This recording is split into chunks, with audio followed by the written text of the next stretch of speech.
to drive forward this multi-sectoral transformative change to combat climate change. The first decision of COP25 we took together, and we recognized that science was non-negotiable. It's the basis on which we need to take our decisions to bring about this transformation. And it was unprecedented, and we took on board the oceans in the COP process. Our understanding is that the negotiations of the parties are the key to achieve a successful process. But we also know that the inclusion of non-state actors, civil society, private sector, as a driver for innovation and technological change, need to be taken into account. The sub-regional governments need to be taken on board so that we can implement our decisions regionally, as well as the financial institutions. Only by bringing all these people on board will we achieve the ambition we want at the speed, the pace we need also.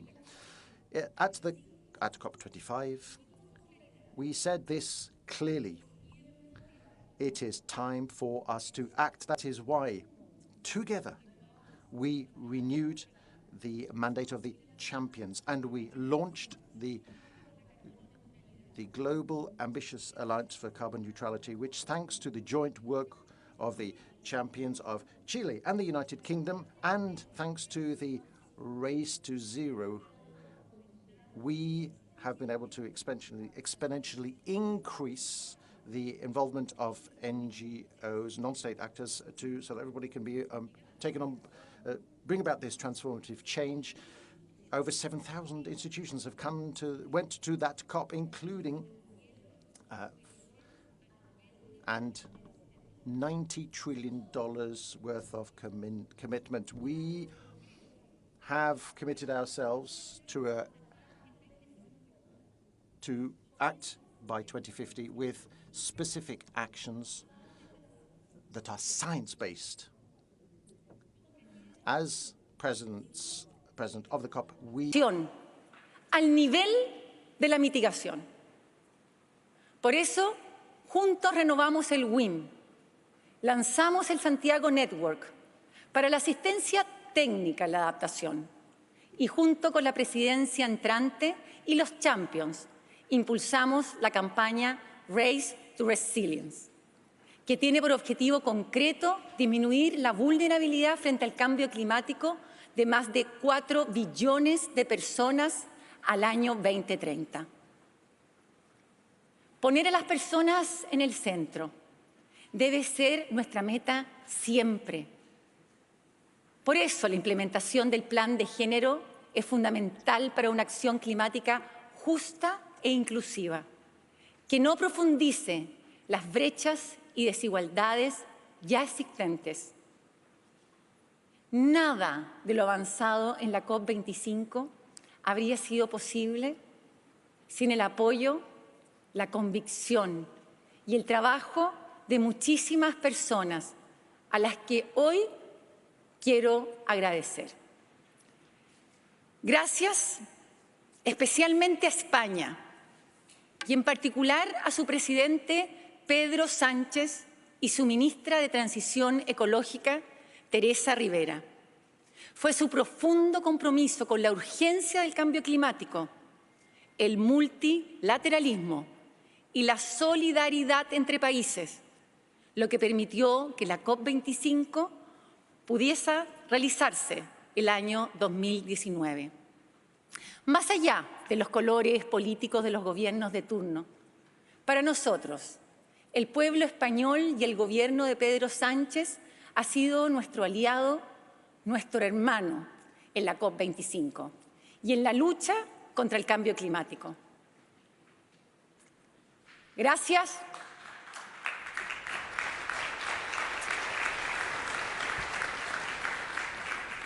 Gracias a Patricia Espinosa, mujer latinoamericana, una gran líder y muy querida amiga. Secretaria ejecutiva de la Convención Marco de Naciones Unidas. Su consejo y apoyo y el de todo el equipo del secretariado, así como también el del secretario general Antonio Gutiérrez, que ha sido clave para dar continuidad al proceso y mantener el momentum aún en los difíciles tiempos de la pandemia. Para mí fue un honor haber ejercido durante estos años la presidencia a nombre de mi país. Un honor largo, un gran honor. Quiero agradecer a todos los equipos de los diferentes ministerios de Chile y a los equipos negociadores que se sumaron a esta desafiante labor con convicción, entusiasmo y gran profesionalismo. A los miembros del Buró, a la delegación de Chile y a la de todos los países, en especial de los más vulnerables, que con tanto esfuerzo viajan, muchas veces desde enormes distancias, para participar de este proceso, que debe ser transformador. Y a las miles de personas que desde nuestros países contribuyen para impulsar los cambios. Quiero decirles a todos ustedes que sí valió la pena. Contarles también que la presidencia de la COP permitió a Chile, en momentos muy complejos de fuerte polarización política y social, generar un consenso transversal en nuestro país para construir, reconociendo lo avanzado, y fortalecer una acción climática ambiciosa como política de Estado que trascienda los gobiernos de turnos.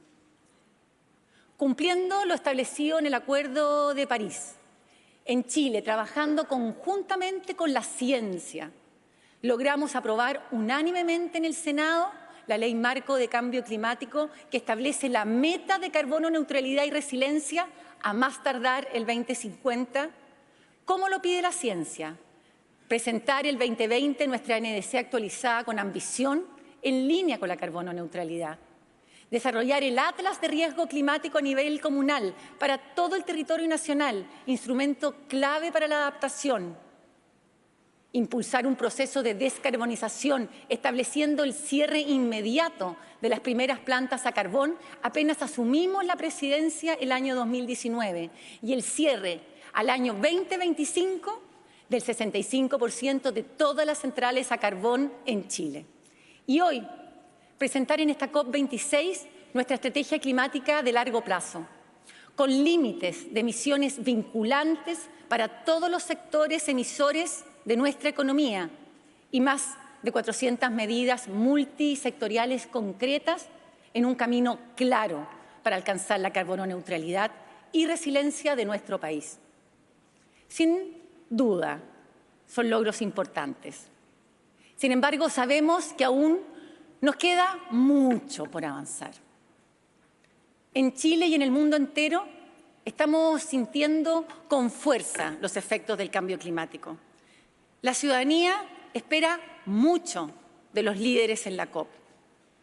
Nuestra generación no va a detener hoy el cambio climático, pero sí debe hacer con urgencia el cambio de rumbo que necesitamos para detenerlo.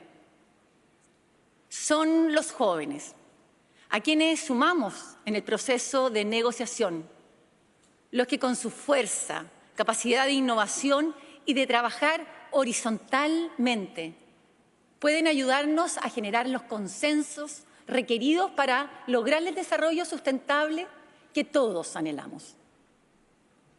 Quiero agradecer al Reino Unido, con quien trabajamos estrechamente estos 2 años, al presidente entrante, Alok Sharma, quien se ha abocado en lograr el éxito de este proceso, y a todo su equipo, no solo por liderar la COP26, sino por haber hecho todos los esfuerzos por albergar una COP presencial y segura, pese a todas las restricciones sanitarias que impone el COVID.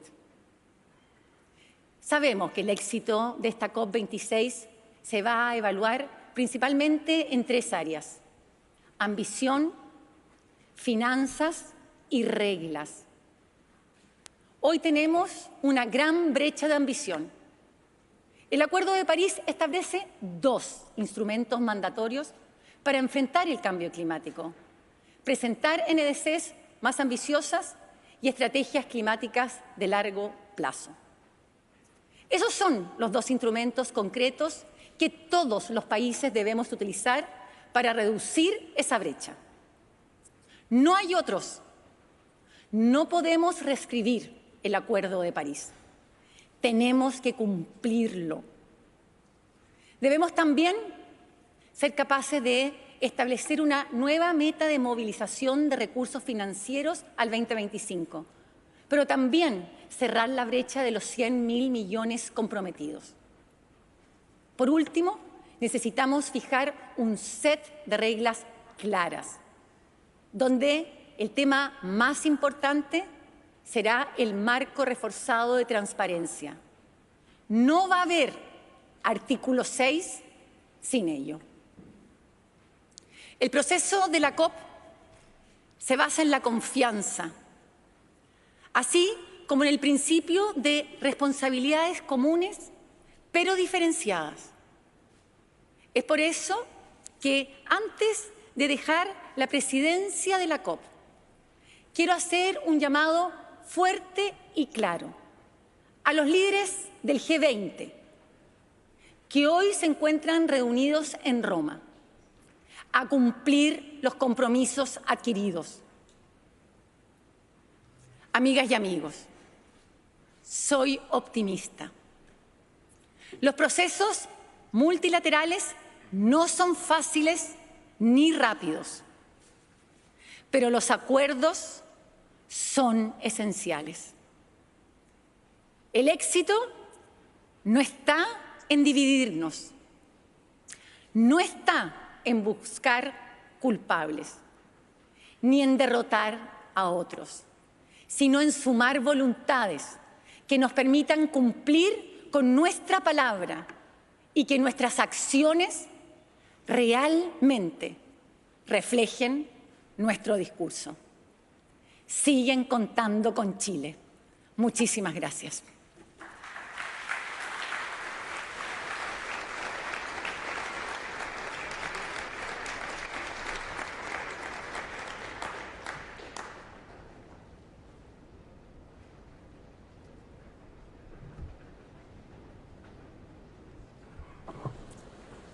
Distinguished delegates, I would like to invite you to turn to sub-item 2 of the provisional agenda for the session, election of the President of the Conference of the Parties at its 26th session. You may recall that, in accordance with Rule 22, paragraph 1 of the draft Rules of the Procedure being applied, the office of the President of the Conference of the Parties is subject to rotation among the 5 regional groups. We now continue the cycle with a President from the Western Europe and other states. It gives me great pleasure to propose that the Conference elect by acclamation His Excellency Mr. Alok Sharma, who will serve as President of the Conference at its 26th session.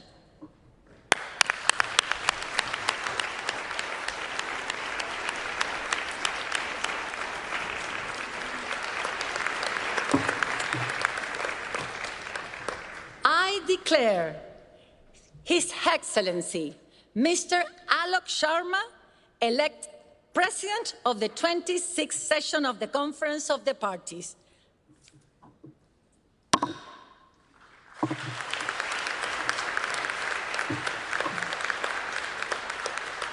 I congratulate Mr. Sharma on his election and wish him every success in guiding the work of the conference.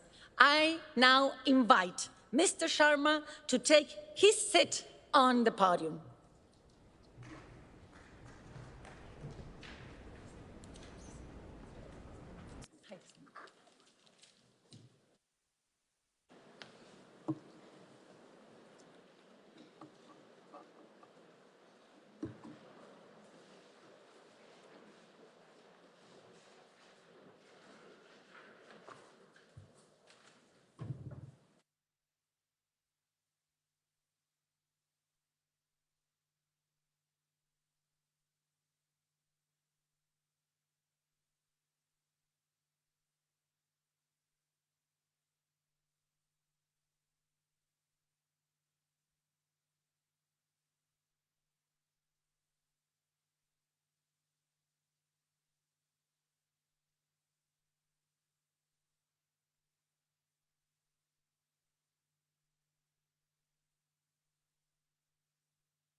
Friends, it's an honor to speak to you today for the first time as COP President.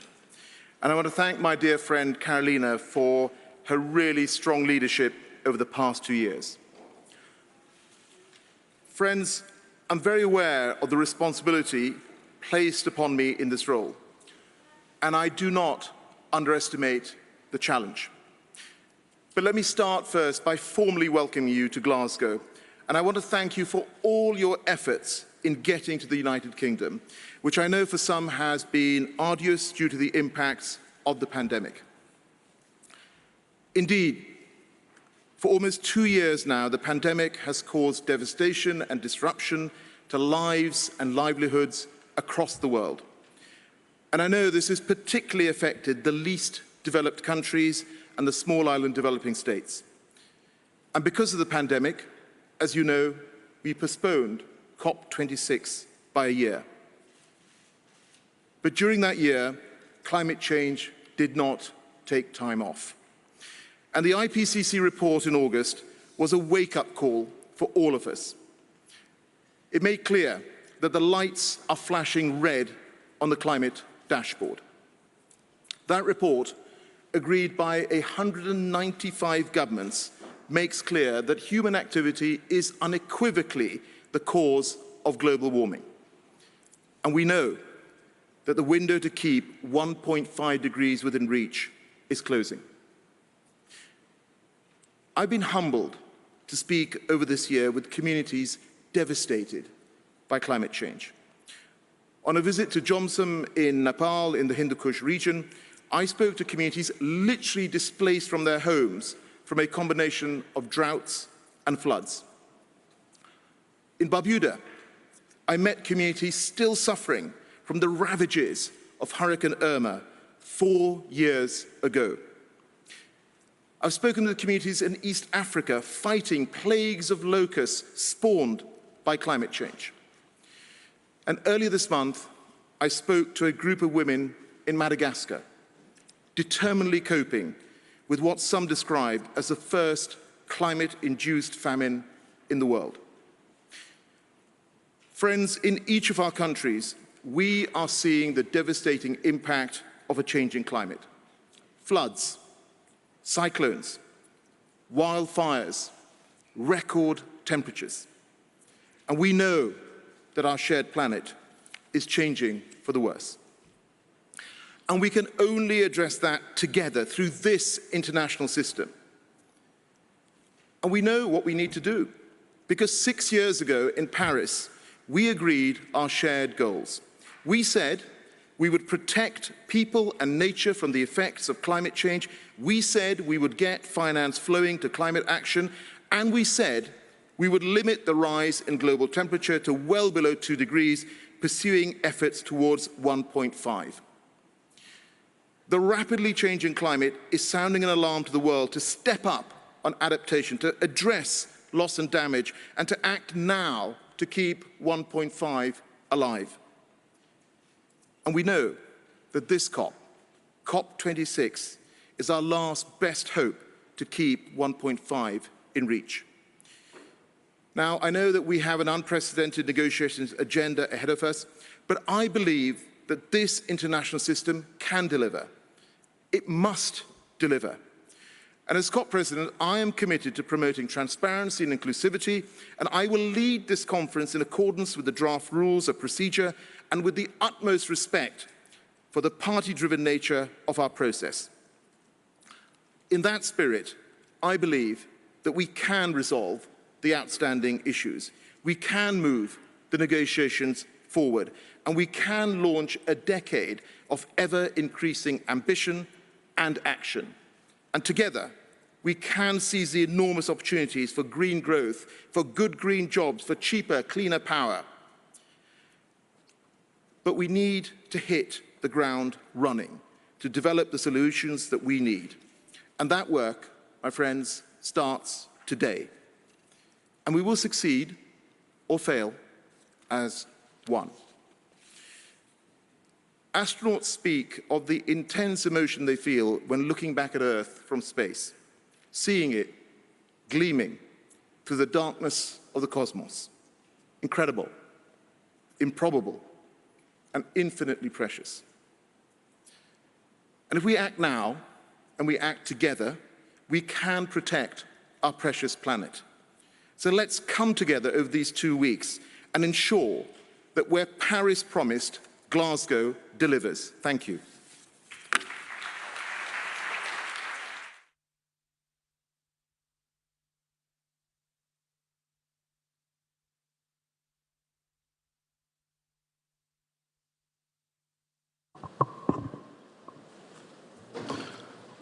Distinguished delegates, ladies and gentlemen, and honoured guests.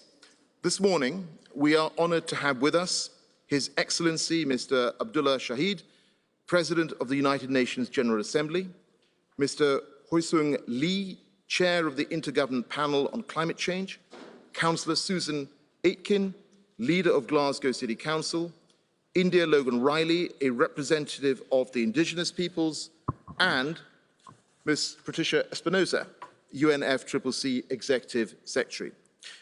And it is now my pleasure to invite Councillor Susan Aitken, Leader of Glasgow City Council, to address the plenary. Councillor Aitken, you have the floor.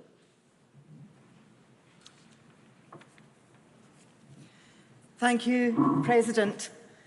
Friends, it is my great pleasure, honour and responsibility to give the 26th United Nations Conference of the Parties the warmest of our famous welcomes to the city of Glasgow. There have been delays and uncertainties on our collective journey here. I'm extremely grateful to everyone who has worked in partnership with us as the host city to get us here to this point. But we are here now, and humanity looks to you and the work that you'll do over the next 2 weeks to fulfil the promise of Paris for a safer, sustainable, more equitable future for us all. Let the city of Glasgow and our people serve as an inspiration to you. This is a city that has been through some very tough times, but we have survived and thrived against the odds through resilience, innovation, imagination, a sense of community, a strong sense of social justice, humour and grit. These are all qualities that you'll need in abundance over the days ahead. And if you feel your determination flagging at any point, please take a walk outside, talk to a Glaswegian, and let the spirit that infuses this city infuse you too. And if, as you spend some time here, you feel yourself feeling a little bit bolder, a little bit bolshier, perhaps with a wee bit more swagger than usual, then that's just the Glasgow effect. Take inspiration too from Glasgow's climate ambition. If this post-industrial city, still living with the legacies of our high-carbon past, can have a plan for net zero by 2030, then there should be no limit on your ambitions either. Let the example of pioneer cities like this one light your way to the actions that you must agree here to safeguard our climate and our ecology for future generations. Glasgow couldn't be prouder of being the host for this pivotal moment for the future of the planet that we all share. Like the rest of the world, we'll be watching and judging. Our demands and expectations of you will be high, but we'll also be cheering you on and wishing you all the heart and courage that you need for the task that you have ahead of you. Once again, welcome to Glasgow. Thank you.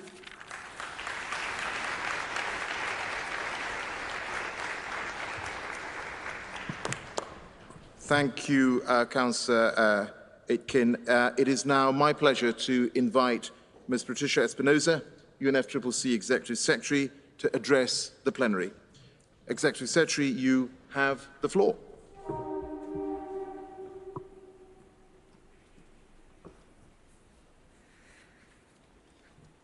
Honourable guests, distinguished delegates, ladies and gentlemen, our very long wait is over.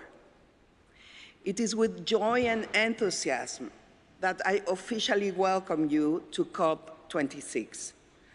I thank the outgoing COP presidency of Chile and especially Minister Schmidt for their leadership in the last 2 challenging years.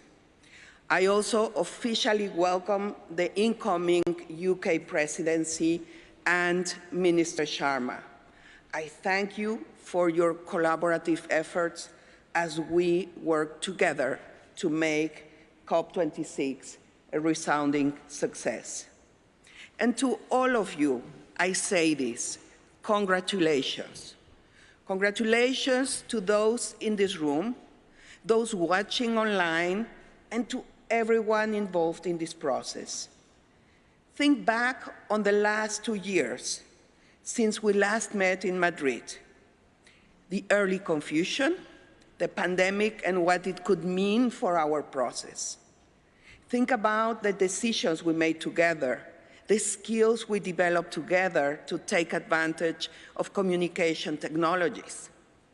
Think also of those we lost to COVID-19.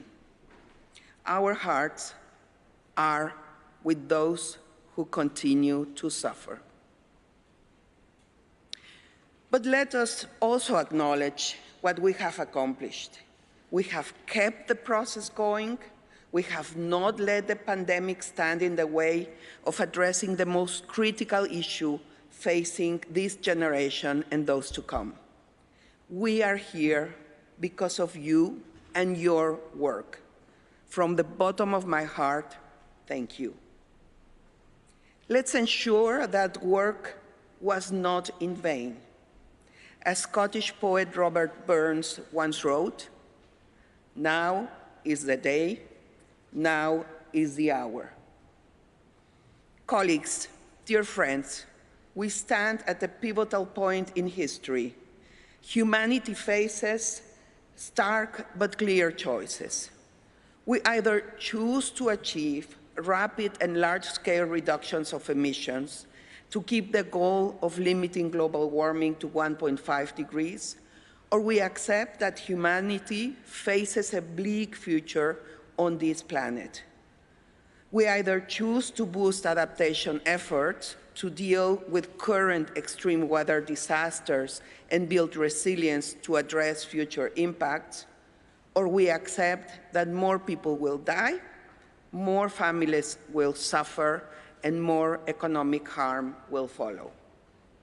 We either choose to recognize that business as usual is not worth the devastating price we're paying and make the necessary transition to a more sustainable future, or we accept that we are investing in our own extinction. It's about much more than environment. It's about peace, stability, and the institutions we have built to promote the well-being of all. It is for these reasons and more that we must make progress here in Glasgow. We must make it a success, as President Sharma has just said. Success at COP, here at this COP, is entirely possible. Success is possible because we have the platform for action. The Paris Agreement is a covenant of hope with humanity. It has everything we need to achieve our climate goals. But to fully unleash its potential, we need full implementation. To get there, parties must finalize outstanding work under the agreement that has remained unfinished for far too long. Every day that goes by without being able to implement the Paris Agreement in full is a wasted day, the accumulation of which have real-world repercussions for people throughout the world, especially the most vulnerable. I call upon parties to complete the necessary work here at COP26 that will move us towards full implementation. Success is possible because we already know the pathway to solutions. The recently updated UN Climate Change NDC synthesis report showed that emissions continue to rise. That's the bad news. The good news is also showed that for those nations providing a new and updated NDC, emissions are projected to decrease by 2030. But the truth is that we need even more ambitions and all nations on board, especially the highest emitters in the G20, responsible for around 80% of global emissions. We also need to see provision of support to developing countries, another cornerstone of the Paris Agreement. With adequate support, emissions reductions can potentially be higher. This relates to the commitment to mobilize 100 billion from developed countries to developing countries. The delivery plan announced last week should be seen as a start, not the end. It's important to follow through with more detail and concrete actions. But let us be clear, without the necessary support, we will not be able to embark on the transformations needed to achieve the 1.5-degree goal. This is not only about 100 billion. We need to mobilize the trillions. With respect to adaptation, we need to significantly increase financial support, especially for the most vulnerable countries. We need to accelerate the development and implementation of national adaptation plans. A clear path to solutions exists. I call upon all parties to recapture the spirit of multilateralism that resulted in the adoption of the Paris Agreement and fulfill their commitments under it. Success is possible because we have the science. The data is unequivocal. Climate change is widespread, rapid, intensifying, and already impacting every region on Earth, on land, and in the ocean. But one number stands out above all others. We must limit global temperature rise to 1.5 degrees by the end of the century. The IPCC, the NDC synthesis report, and the emissions gap report all tell us, however, that we are not on that path. I call upon all parties to use science to inform their decisions at COP26 and act upon it. Studies and statistics tell one story, but we must look beyond the numbers to the human lives they represent. I have been to the small island states threatened by rising waters. I have talked to school children frightened for their futures. I have talked to women who bear the burden of climate change at home, but are shut out of the search for solutions the minute they go out of the door. I have talked to youth frustrated with what they see as a bleak future. The message they all have in common is this: they want to be included. They are right. If we are sincere in calling climate change a global issue, then total inclusion must be the foundation upon which this process is built. COP26 needs to ensure that all voices and proposals are considered. I encourage the engagement of observers and other stakeholders, and I call upon parties to incorporate their ideas in the discussions here at COP26. We are all facing the same climate emergency. We must all be part of the solution. Dear colleagues, the transition that we need is beyond the scope, scale, and speed of anything humanity has accomplished in the past. It is a daunting task, but humanity is a species defined by its ingenuity. More than 2 centuries ago, the world was completely transformed by the Industrial Revolution. It was an era driven by the technology and innovation of their day, but also one with the residual impacts of greater economic and social division, environmental damage, and climate change. We can and must learn the lessons of history. Let ours be an era defined by the prosperity of the many rather than the short-term gain of the few. Let ours be an era in which we have healthier relationships with nature. Let ours be an era in which we protect our land, oceans, and biodiversity. Let Glasgow be the starting point of this new era, this new age of resilience, and let COP26 mark its beginning. It's entirely within our grasp, but getting there depends on the completion of our work here. It depends on the full implementation of the Paris Agreement. It depends on more climate action. It depends on you. It depends on all of us. Dear friends, the task ahead of you in these 2 weeks is significant. But look at what you have accomplished just to get this far.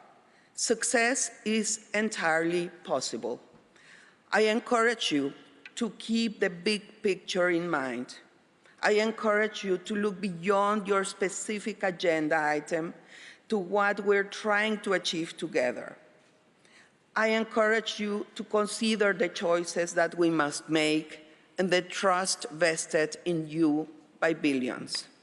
Let us rise to the enormous challenge of our time, this pivotal point in history, and achieve success for not just our present generation, but all generations to come.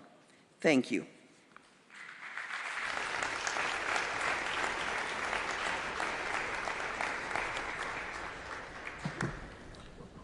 Thank you, Executive Secretary. The IPCC is currently in the process of preparing its 6th assessment report and has recently released Working Group 1's contribution to that assessment. I would therefore like to invite Mr. Hoesung Lee, Chair of the Intergovernment Panel on Climate Change, to address the plenary. Mr. Lee, you have the floor.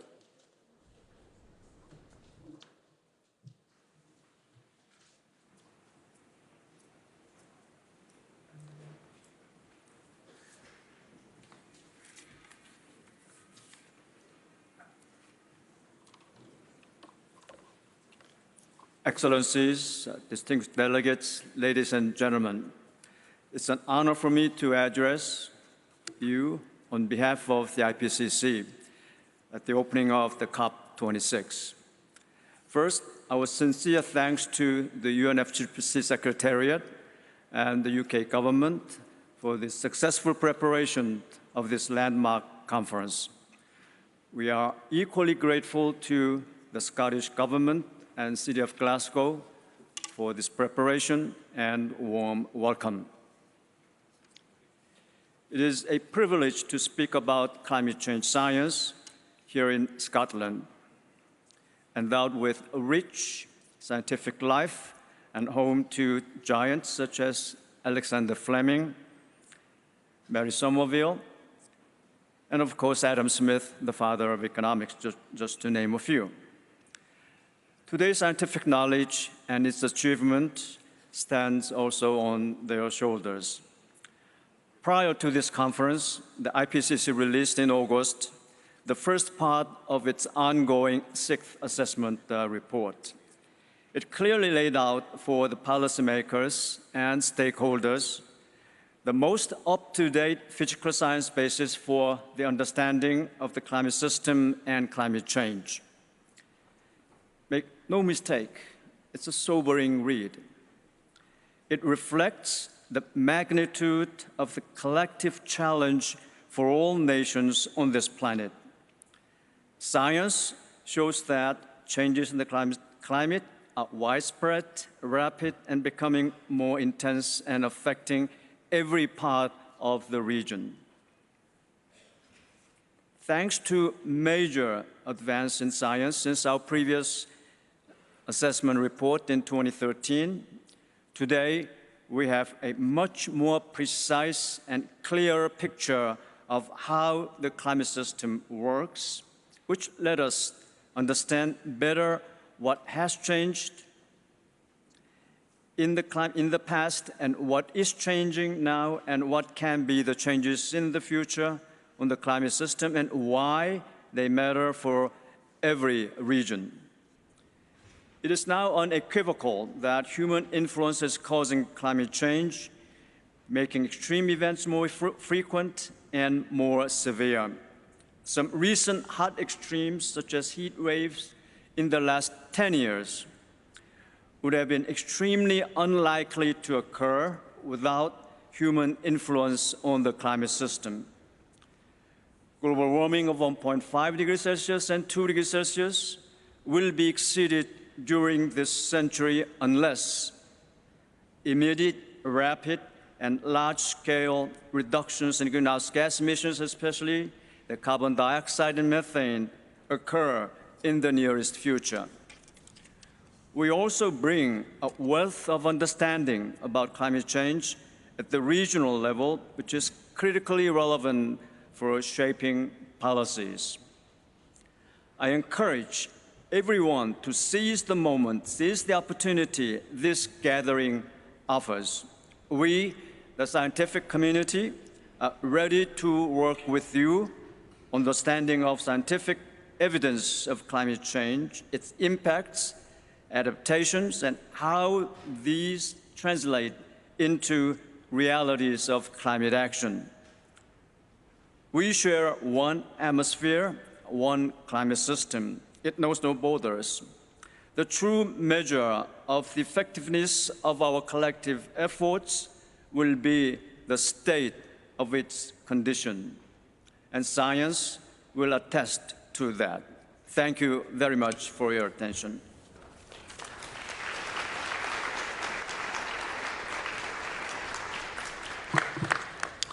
Thank you, Mr. Lee. It is now my pleasure to invite His Excellency, Mr. Abdullah Shahid, President of the United Nations General Assembly, to address the plenary. Excellency, you have the floor.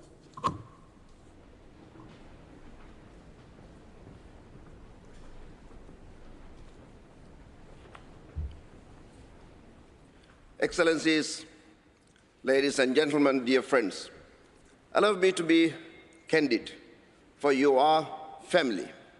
We are facing an existential crisis.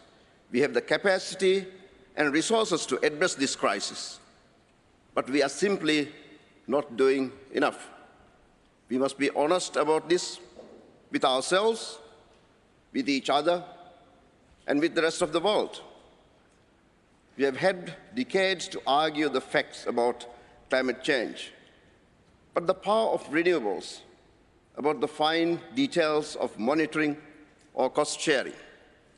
Yet, we have still failed to act with the conviction and determination required. That may be a hard truth, but it is the truth. Another truth, we are entirely capable of turning this around if we so choose. Excellencies, since assuming the role of the President of the General Assembly, I've heard more about climate change than any other subject. I heard it from every single world leader and delegate at the high-level week. I heard it on my travels from youth, from civil society, and from women's groups. I heard it last Tuesday at the General Assembly meeting on climate change that I convened ahead of COP26. While the intensity of their tones varied, their messages were one and the same. The urgency of keeping with 1.5 degrees target, the need to support vulnerable populations, the irresponsibility of not capitalizing on technological innovations, and the importance of empowering women and youth. I promised the membership of the General Assembly that I would bring this message to here, to Glasgow. First, Renewable technologies are now among the cheapest on the planet and command strong public support. With the news that climate finance will not reach the promised goal of 100 billion annually until 2023, we must accelerate our efforts to ensure that all countries have access to the latest technological innovations. Second, nearly $100 trillion have been pledged to net zero targets by the private sector. Yet, it is unclear how they will be utilized, prioritized, or measured. It is imperative that their contributions are as efficient and impactful as possible. Third, we must maintain focus on adaptation, particularly for vulnerable countries. We must ensure there is an even 50-50 split in adaptation and mitigation financing. Fourth, green jobs are the future, promising both economic prosperity and environmental sustainability. We owe to the world's almost 1.8 billion youth to not only make the transition to blue and green economies, but to also invest in their skills and tap into their energies to make that transition viable. Excellencies, 6 years ago in Paris, we celebrated an agreement that committed us to keeping global temperatures from rising above 1.5 degrees. We pledged to protect those most vulnerable, and we acknowledged that this was a planetary problem, that no country could go alone. Yet since Paris, it has rained for the first time on Greenland summit. The amount of CO2 in the atmosphere has reached record levels. Heat waves have scorched countries around the world. Droughts, storms, forest fires, and floods have all become more intense, more recurrent, and more commonplace. And sea levels are rising, threatening small island states and coastal communities alike. My friends, we have the science, we have the resources, we agree on the urgency. What then is holding us back? My dear friends, only one variable remains, and it is us. We have to make the choice to address climate change. We have to choose the hard but necessary actions. We have to listen to the science and increasingly our global population who are demanding action. My dear, dear friends, we have run out of excuses. It is time to do the right thing. In the words of Frankie the dinosaur who addressed the General Assembly, let us not choose extinction. Let us work together as one global family and use the capacities and capabilities at hand to do what needs to be done. Let us get it done. I thank you.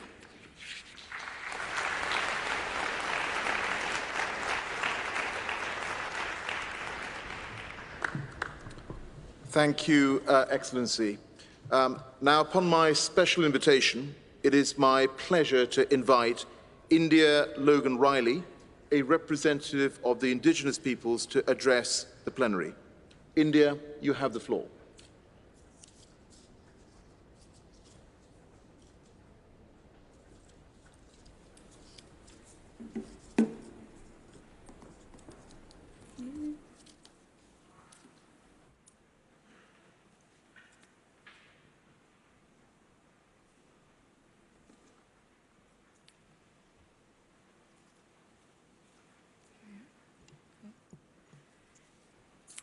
Tēnā tātou katoa. Hello everyone. Ko Kahuraniki, te maunga, ko toki te awa, ko Ngaruroro te awa, ko Tutaikuri te awa, ko ngā takangunu te iwi, ti hei Moriora, ko India Mero Logan Riley aho. My name is India, and I am from a nation called Ngā Takangunu on the east coast of the North Island of Aotearoa, colonially known as New Zealand. In February of last year, catastrophic climate change-fueled wildfires tore their way across eastern Australia. The smoke cloud was so big that the sun turned red in my own homelands, far from the east coast of Australia. At that time, I was supporting my younger brother in hospital, And the doctors told us that they were seeing higher amounts of people with breathing issues related to the smoke in the air. In that moment, our health was bound to the struggle of the land and people in another country. In the impacts of climate change, our fates are intertwined, as are the historic forces that have brought us together today. Before we embark on these 2 weeks of negotiations, it is important to reflect on how we ended up in this room, with thousands of other people masked up and poised to deliberate. And to do this, I must go back hundreds of years into the roots of imperialist expansion and the story of my own community. 252 years ago, invading forces sent by the ancestors of this presidency arrived in my ancestors' territories, heralding an age of violence and murder and destruction enabled by documents like the Doctrine of Discovery that were formulated in Europe. Land in my region was stolen by the British Crown in order to extract oil and suck the land of all its nutrients, while seeking to displace my people and end our practices. The first time I personally experienced these violent processes was at 10 years old, when the local council attempted to steal our community's land for the construction of a highway. And then after that, the New Zealand government stole the foreshore and seabed and offered it up for deep-sea oil drilling the following year. These historic forces continue to shape my life and have brought me here. I have grown up in these negotiations, spending my 20s running through these halls, lobbying decision makers, and staying up far past midnight hand-stitching banners. Since my first climate talks in Paris, I've been giving the same speech. I've been applauded and awarded for conjuring emotive imagery of rising sea levels and yearly wildfires that my community continues to endure. 6 years ago, I first spoke these stories into this space, and every year since, I have repeated the same words: wildfires, sea level rise, wildfires, suffering, sea level rise, biodiversity loss, sea level rise. Emissions continue to rise. I'm the same age as these negotiations. I've grown up, graduated, fallen in love, fallen out of love, stopped and changed a couple of careers along the way, all while the global north, colonial governments and corporations fudge with the future. And as Indigenous, knowing that this history shows us that hands and minds made this present world, and so it is also hands and hearts and minds that can remake it. And it is Indigenous and frontline communities that are leading this remaking. We're keeping fossil fuels in the ground and stopping fossil fuel expansion. We're halting infrastructure that would increase emissions and saying no to false solutions.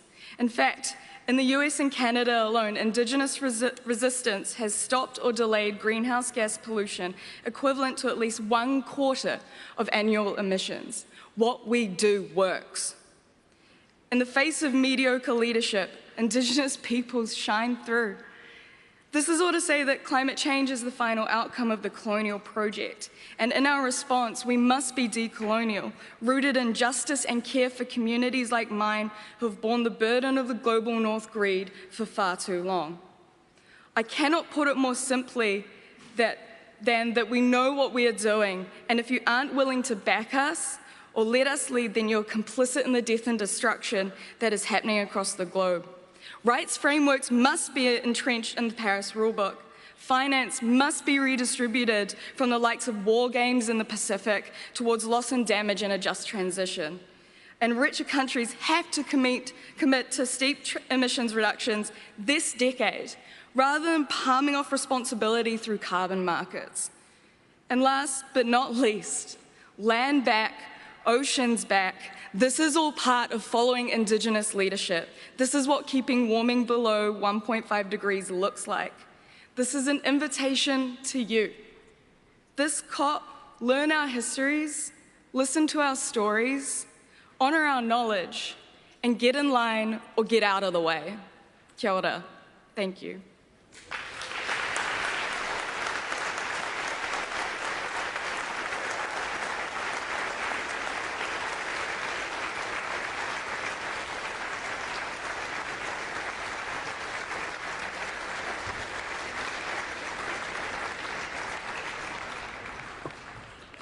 Thank you, India. Excellencies, Distinguished delegates, ladies and gentlemen, this brings us to the end of the opening statements of COP26. May I please ask you to remain in your seats whilst we escort our guests from the podium.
Distinguished delegates, I now invite the conference to consider sub-item 2B of the provisional agenda, adoption of the rules of procedure.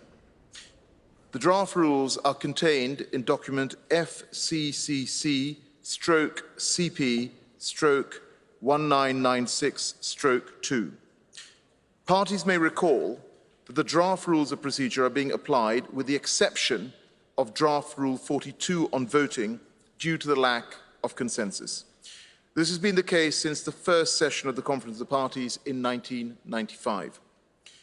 At COP25, the President held consultations and reported that there continued to be no consensus on the matter and proposed that consultations continue at COP26. I therefore propose that we continue to apply the draft rules of procedure with the exception of draft rule 42. I would like to propose that Ken O'Flaherty of my delegation holds informal consultations on this issue. Hearing no objections, it is so decided.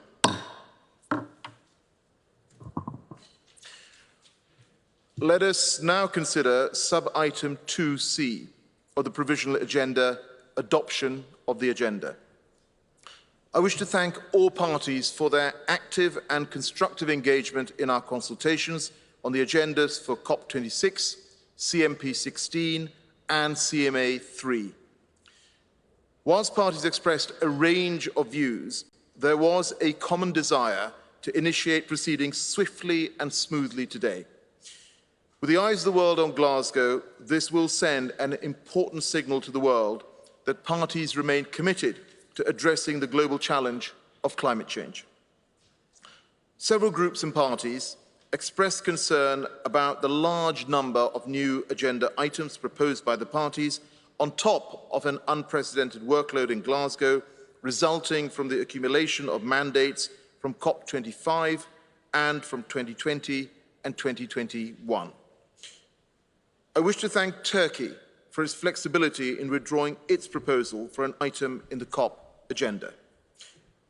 Before presenting the agenda of the COP for adoption, please allow me to first outline my proposals for the agendas of the COP, the CMP and the CMA as they are interrelated. I will also touch on the organisation of work for some specific agenda items based on the consultations conducted and feedback received by the Presidency. Last night, the Secretariat issued documents FCCC/2021/1/Addendum 2, FCCC/KP/CMP/2021/1/Addendum 1, and FCCC/PA/CMA/2021/1/Addendum 2, which contain the revised provisional agendas proposed for adoption by the COP, by the CMP and CMA respectively. These supersede the previously issued supplementary and provisional agendas and reflect a number of understandings and commitments on my part. I hope that all delegations have these documents before them. These documents are the result of intensive consultations held over the past days. I wish to thank all parties for their constructive engagement and their flexibility. In presenting the revised provisional agendas, I wish to provide several clarifications. For the purpose of transparency, I will explain the revisions made. On the proposal for the plurinational state of Bolivia to include an item on the agenda of the COP entitled All Matters of Adaptation, and the proposal by Gabon on behalf of the Africa Group to include an item in the agenda of the CMA entitled Matters Related to Adaptation, with related sub-items, the new proposal in document FCCC/PA/CMA/2021/1, Addendum 2, revises item 4 of the CMA agenda to read Matters Related to Adaptation. This item now includes sub-item A, reports of the Adaptation Committee in brackets 2019 and 2020, and sub-item B, report of the Adaptation Committee in brackets 2021 and the Global Goal on Adaptation. On the proposal by Gabon, on behalf of the African Group, that each item under the Standing Committee on Finance be reflected as separate sub-items, the new proposals provide that sub-item 8B of the COP agenda and sub-item 8A of the CMA agenda be revised to read Matters Relating to the Standing Committee on Finance, with a footnote that would read, recognizing the proposal received from Gabon on behalf of the African Group on 17th of August 2021, with a link to the letter from Gabon containing the proposal. I propose to hold presidency consultations on these sub-items. On the following matters, I propose to engage in alternative forms of consultation rather than including them in the agendas. On the proposal by Gabon on behalf of the African Group to include a new item on the agenda of the CMA entitled Special Needs and Special Circumstances of Africa, I propose to hold presidency consultations on special needs and special circumstances of Africa. These consultations will be reported back to me, including setting out a possible way forward. On the proposal by the plurinational state of Bolivia to include in the agenda of COP an item entitled Equitable, Fair, Ambitious and Urgent Real Emissions Reductions now consistent with a trajectory to reduce the temperature below 1.5 degrees, I commit to facilitating discussions on the urgent actions required to keep 1.5 degrees within reach as part of the presidency-led consultations on the overarching cover decisions. This issue will also be addressed through the following special events. The COP26 World Leaders Summit on the 1st and 2nd of November. The headline event of Science and Innovation Day, titled Responding to the IPCC Report, Keeping 1.5 Degrees Alive. This is to be held on the 9th of November. The information event to update parties on the findings of the NDC Synthesis Report to be held on the 3rd of November. On the proposal by Switzerland on behalf of the Environmental Integrity Group for an item in the CMA entitled Reporting and Review pursuant to Article 13 of the Paris Agreement, Provision of Financial and Capacity Building Support to Developing Countries, I will create space through presidency consultations to address this issue and in doing so address the concerns raised by the Environmental Integrity Group. I'm proposing that the following requests be addressed under existing agenda items. On the proposal by Georgia to include an item in the agenda of the COP entitled Achieving Equitable Geographic Representation in the Composition of Constituted Bodies under the Convention, I propose that this matter be addressed under agenda item 2D and request Vice President Mohammed Irfan Tariq to consult on the composition of constituted bodies during his consultations on the election of officers.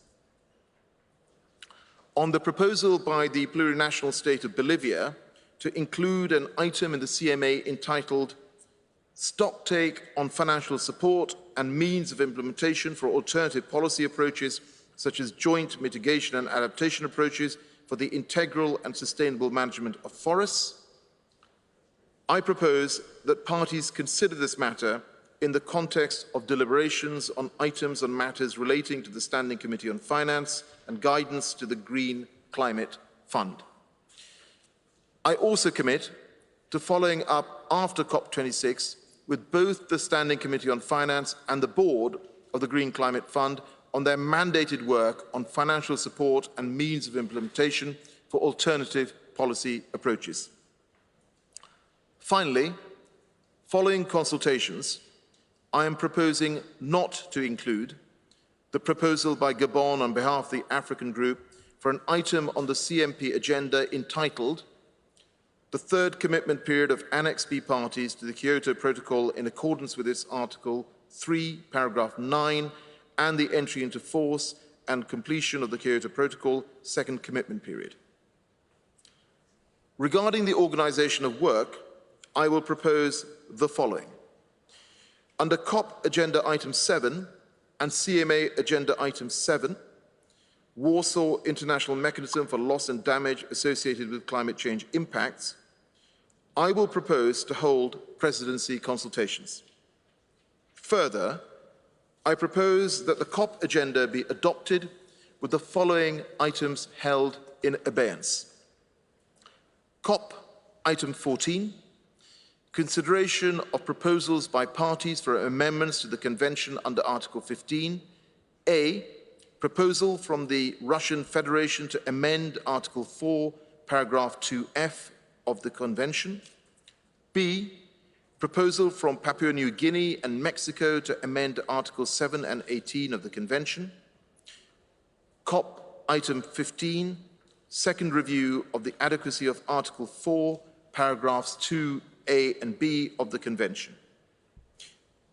Dear delegates, with these understandings and with immense gratitude for the flexibility shown by all parties to allow work to begin forthwith, I therefore propose that the provisional agenda as contained in document FCCC/CP/2021/1 Addendum 2 be adopted with items 14A, 14B and 15 held in abeyance.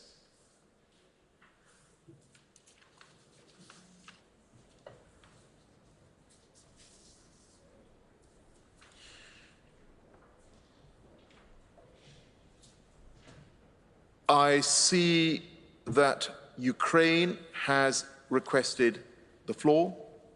Ukraine, you have the floor. Thank you, Mr. Chair. I have a question whether we are going on each agenda item or now we are going to adopt the agenda as a whole. Because in case we will go step by step by each agenda item, I will have a statement on agenda item 4. Thank you. Thank you for that. So we will now adopt the agenda for the COP, and then I will go through the CMA, etc. I hope that provides the explanation that you require.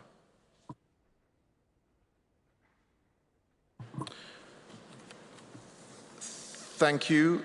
I see that Timor-Leste has requested the floor. Timor-Leste, you have the floor. Thank you very much, President. Good morning, Excellencies, friends and colleagues. Thank you very much for facilitating the agenda item 7 of the COP and also agenda item 7 of CMA. It has been clear for us that footnote is there, but we need to be sure that both COP and CMA will be receiving a report from the SBs.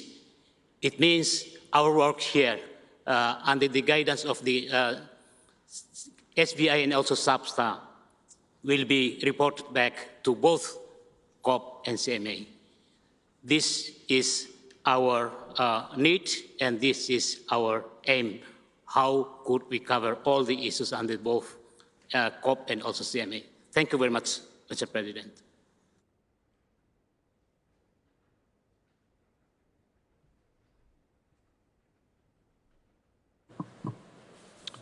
Thank you very much for that. May I just revert to what I said about the organization of work, and what I had proposed is that under COP item 7 and CMA agenda item 7, Warsaw International Mechanisms for Loss and Damage Associated with Climate Change Impacts, I will propose to hold presidency consultations. I hope that provides the explanation that you are seeking.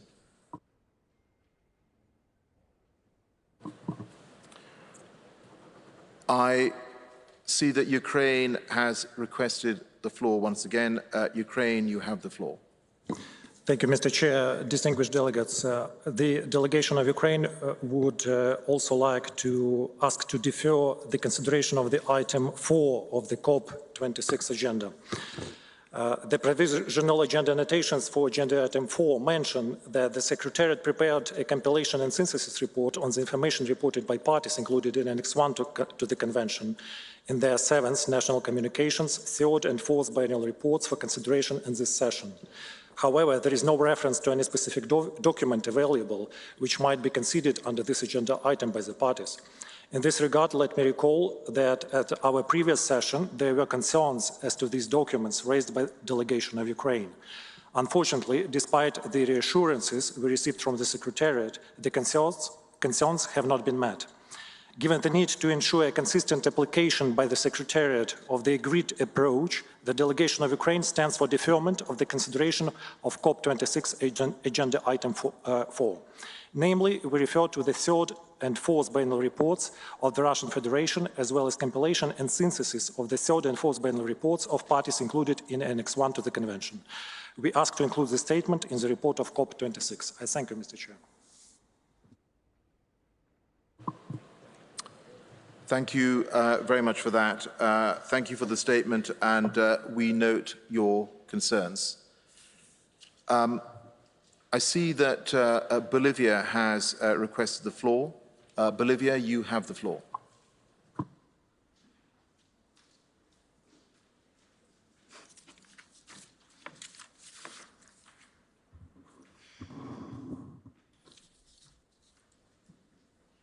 Presidente, distinguidos delegados y delegadas, estamos hoy aquí en esta sesión inaugural de la COP26, representantes de nuestros países y bajo la atenta mirada de los pueblos del mundo que conviven en nuestra casa común, que es nuestra madre tierra. Millones de personas ya han sufrido los efectos adversos de la crisis climática y que después de casi 30 años de negociaciones climáticas nos interpelan pidiéndonos que finalmente demos una respuesta eficaz que permita reconducir la actual emergencia climática global. Bolivia ha solicitado la inclusión en la agenda de la COP26 el tema sobre reducciones de emisiones reales, equitativas, justas, ambiciosas, urgentes, ahora, consistentes con una trayectoria para mantener la temperatura por debajo de 1,5 grados. Este tema ha sido incorporado como el punto 16 de la agenda provisional, pero ya ha sido removido. La agenda de la COP no cuenta ya con este punto como parte de sus temas de discusión, porque no ha existido un consenso de los países para poder incorporar esta temática. Esto refleja que todas las visiones de los países para alcanzar el objetivo de limitar la temperatura en 1,5 grados solamente son declaraciones políticas, sin ningún nivel de compromiso, prácticos y operativos. Pese a que este tema ha sido removido de la agenda, esperamos que la presidencia de la COP pueda encontrar espacios para discutir este tema que es uno de los temas centrales de debate sobre la crisis climática. Una COP de cambio climático no puede ignorar el tema principal de la crisis climática, que tiene que ver con la definición de las soluciones reales y concretas para limitar el incremento de la temperatura. Las siguientes reflexiones realizadas por los pueblos de Bolivia justifican la necesidad que se tiene que poner en marcha un proceso profundo de reflexión sobre la necesidad de alcanzar un incremento de la temperatura consistente, con 1,5 grados centígrados, pero de forma real e inmediata, y no pensando en el 2050. En primer lugar, tenemos que denunciar al mundo entero que la crisis climática no ha sido detenida hasta ahora porque los países desarrollados del anexo 1 han incumplido de forma sistemática sus promesas en las negociaciones climáticas.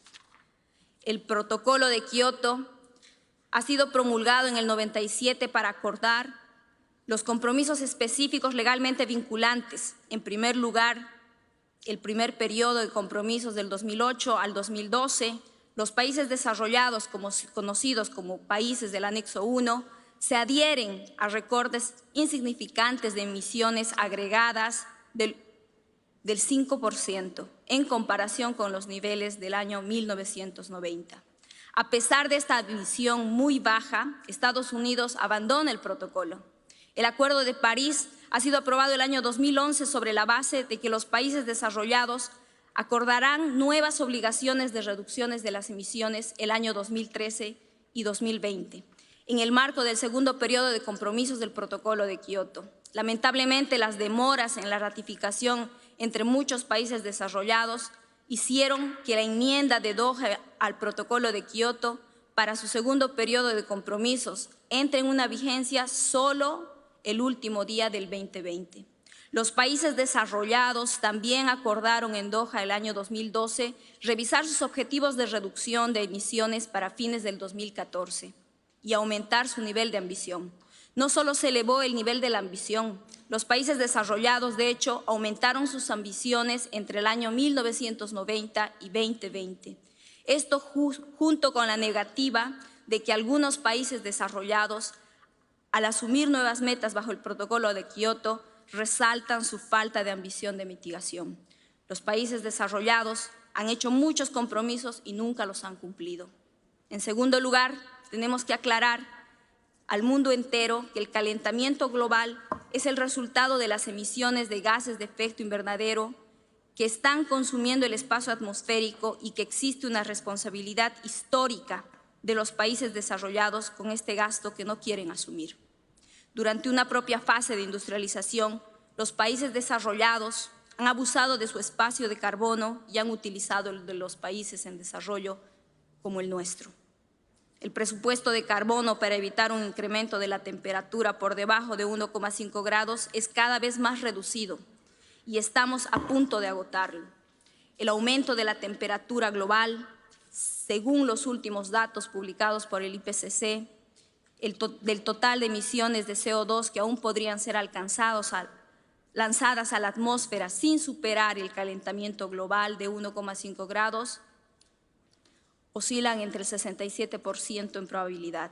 Es en estos momentos donde solo 400 gigatoneladas son las que se encuentran en ese rango. Es una cantidad muy reducida teniendo en cuenta que las emisiones globales anuales ascienden a 42 gigatoneladas. Nuestra preocupación tiene sus bases en simples cálculos matemáticos. Las emisiones acumuladas en el 2030 han alcanzado la atmósfera y están ascendiendo en 445 gigatoneladas de CO2 y por lo tanto habremos agotado y sobrepasado en 45 gigatoneladas el presupuesto global de carbono. Es decir, si seguimos con la implementación de los NDC actuales, en el 2030 el objetivo del 1,5 grados va a ser un objetivo inalcanzable porque ya se habrá sobrepasado este umbral. Si los países desarrollados continúan emitiendo y ocupando espacio atmosférico durante los próximos 30 años, las metas globales de la Autoridad Palestina y el objetivo de la Convención no se van a cumplir. Los países desarrollados deberían reconocer esas emisiones de carbono acumuladas históricas y acumuladas per cápita y dejar el espacio atmosférico restante para los derechos de desarrollo del mundo en desarrollo y apuntar a su descarbonización total dentro de esta década. Si continúan emitiendo y ocupando más espacio atmosférico, durante los próximos 30 años las metas globales de la Autoridad Palestina y el objetivo de la Convención no se van a cumplir. En tercer lugar, tenemos que ser absolutamente conscientes que existe una enorme brecha entre las reducciones que requiere la Madre Tierra y los pobres compromisos de reducción de emisiones de los países, que principalmente deben ser compromisos de los países desarrollados, porque son ellos quienes deben tomar el liderazgo de la reducción de las emisiones. Los dos últimos informes del IPCC nos dicen que para conseguir estabilizar el aumento de la temperatura en 1,5 grados, las emisiones de CO2 en el 2030 deberían reducirse en 45% respecto a los niveles del año 2010. El 45% de la reducción debería ser principal referencia en la lucha contra el cambio climático para esta década. El cambio climático, de acuerdo al informe síntesis presentado por el secretario, indica que los índices actuales nos van a llevar en el 2030 a un nivel de emisiones globales del 16,3% por encima del año 2010. Reducir estos niveles de emisiones es responsabilidad principal de los países desarrollados porque ellos tienen la mayor responsabilidad histórica sobre el gasto del presupuesto de carbono y los mayores niveles per cápita de emisiones de carbono. En cuarto lugar, tenemos que denunciar al mundo entero que el llamado de emisiones netas cero al 2050 es un llamado que profundiza la inequidad y la injusticia climática, que nos llevará a un incremento de la temperatura más allá de los 3 grados a fines de este siglo y a una catástrofe global.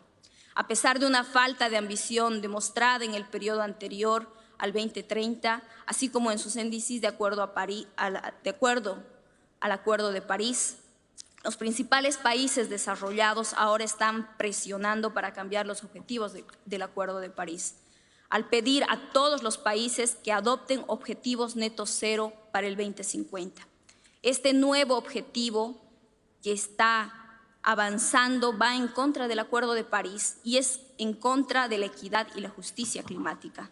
Las demandas de las emisiones netas cero para todos los países para el 2050 incrementa aún más las desigualdades existentes entre los países desarrollados y los países en desarrollo.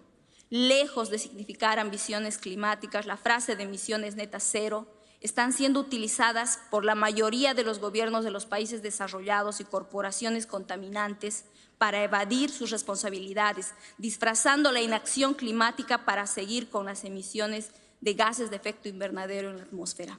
Las estrategias de emisiones netas cero no están realizando ni tomando en consideración los criterios de equidad y justicia climática. Que el mundo deba alcanzar la neutralidad de las emisiones al 2050 no implica que todos los países debamos alcanzar esta en la misma fecha. Esto constituiría una grave injusticia y vulneración del principio de responsabilidades comunes pero diferenciadas y de las respectivas capacidades, en base a la equidad y a la voluntad de la justicia climática. Los países del norte global deberían alcanzar neutralidad de emisiones mucho antes, mientras que los países del sur podrían alcanzarlas después. Estimados delegados y delegadas, les pido a todos ustedes que por unos minutos levantemos la mirada por encima de los legítimos intereses de los estados a los que representamos y que todos pensemos en conjunto, en conjunto por la biosfera terrestre, por la madre tierra y por la humanidad. Han pasado ya 6 años desde la aprobación del Acuerdo de París y en lugar de avanzar estamos retrocediendo. Es triste constatar que el día de hoy los resultados de la implementación del acuerdo son exactamente pobres y preocupantes. El actual proceso de negociaciones de la implementación del Acuerdo de París nos conduce a un cambio inminente en el ciclo vital de la Madre Tierra. De continuar por esta senda, condenaremos al planeta a una sexta extinción masiva y a una gran parte de la humanidad a su desaparición, solo para favorecer los intereses de un sistema capitalista depredador, sin querer frenar el colapso climático. La COP26 tiene que dar un giro radical en la forma como estamos enfrentando la crisis climática. La presente década es decisiva para enfrentar el colapso climático y hablar de promesas para aquí en adelante, de aquí a 30 años, cuando ya será irremediablemente tarde, es una posición irresponsable y suicida con la vida del planeta y de la humanidad. Presidente, delegados y delegadas, para conseguir este objetivo deberíamos ser capaces de aprobar una decisión específica en la COP26 que permita incrementar de forma extraordinaria la inmediata reducción de las emisiones por parte de los países desarrollados del anexo 1. Consideramos que esto debe realizarse en el marco del artículo 4, párrafo 2, inciso D, de la Convención que prevé una revisión de la idoneidad del artículo 4, párrafo 2, inciso A e inciso B, a intervalos regulares determinados por la COP, para que el objetivo se cumpla en esta convención, para permitir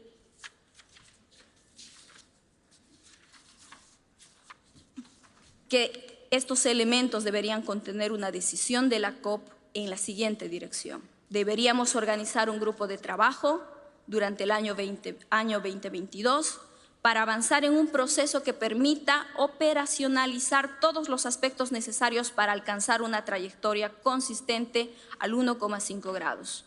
Este grupo de trabajo tendría la tarea de identificar la parte justa del presupuesto de carbono que corresponde a los países del anexo 1, de acuerdo con los compromisos de equidad y CBDR, consistente con una trayectoria para mantener la temperatura debajo del 1,5 grados para el periodo 2023-2030. Los países del anexo 1, en este marco, tendrían que establecer un compromiso vinculante voluntario por parte de las partes del anexo 1, medidas de mitigación extraordinarias adicionales a sus actuales índices, para lograr una reducción real de las emisiones ahora entre el año 2023-2030, en lugar de 0 emisiones netas, como un acuerdo que se representaría en la COP27 el año 2022. También se tendría que definir la provisión de financiamiento y medios de implementación para que los países en desarrollo aumenten su ambición de mitigación y adaptación en consecuencia. Los países del anexo 1 deben tomar la decisión de compensar a los países en desarrollo por hacer su justa y equitativa de presupuesto de carbono, mediante la provisión de financiamiento y transferencia de tecnología, así como para ayudar en la creación de capacidad de esos países. Esperamos que en esta COP26 exista el espacio necesario para discutir estos temas vinculados a las propuestas prácticas para limitar el incremento de la temperatura en 1,5 grados centígrados. Distinguidos delegados, delegadas, presidente, la ciudadanía mundial nos está mirando y nos pide acción. A nosotros nos toca urgentemente decisiones valientes, con una perspectiva global y a la altura de la extremada y delicada situación que estamos atravesando. La responsabilidad que tenemos con las generaciones presentes y futuras y con nuestra madre tierra es cada día más urgente y enorme. Es por ello que como Bolivia hemos convocado una acción urgente y equitativa para lograr una reducción de las emisiones que permita limitar el incremento de la temperatura a 1,5 grados centígrados en el marco de esta COP26. Es un llamado a que los países desarrollados del anexo 1 realicen reducciones de emisiones reales extraordinarias e inmediatas para limitar de forma real y efectiva el incremento de la temperatura por debajo de los 1,5 grados centígrados. Creemos, como Bolivia, que esto es posible. Creemos, presidente, delegados, delegadas, que el día de hoy nos hemos reunido y vamos a trabajar juntos justamente por poder frenar esta crisis climática y enfrentarla entre todos ahora. Gracias.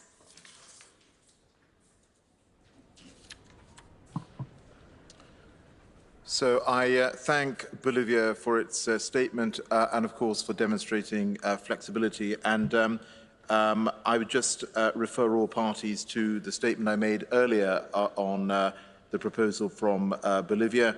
I have committed to facilitating a discussion on the urgent actions required to keep 1.5 within reach as part of presidency-led consultation on the overarching cover decision.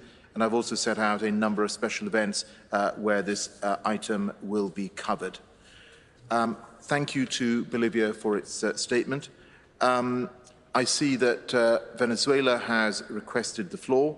Venezuela, you have the floor. Gracias, señor presidente. Brevemente, quiero expresar unas palabras. En primer lugar, felicitar a la delegada de Bolivia por tan interesante y alentadora intervención que ha realizado. En nombre del Grupo ALBA en Cambio Climático, queremos felicitarlo en primer lugar por la presidencia, por haber asumido la presidencia de la Conferencia de las Partes. Y queremos también, en el nombre de Venezuela, decirle que estamos listos para participar en una manera constructiva en el proceso de cambio climático.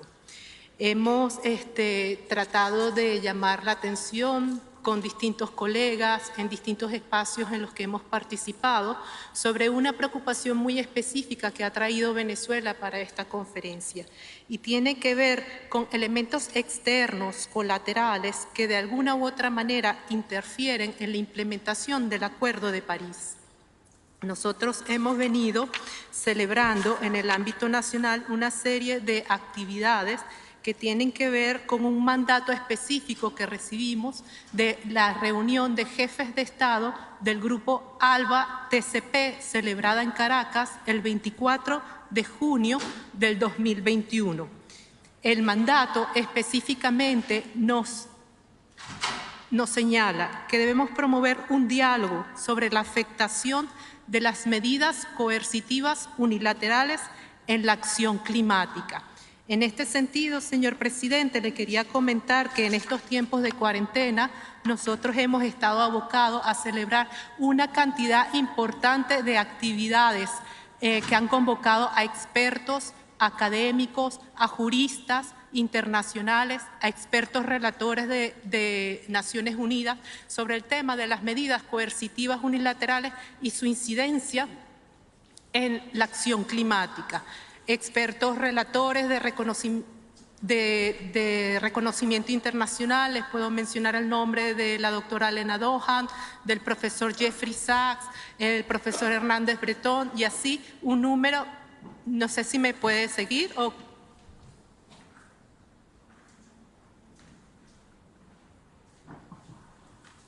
Thank you very much.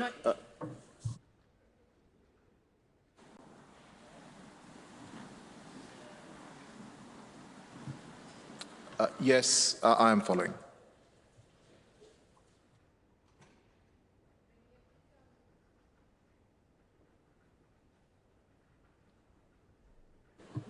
Please proceed.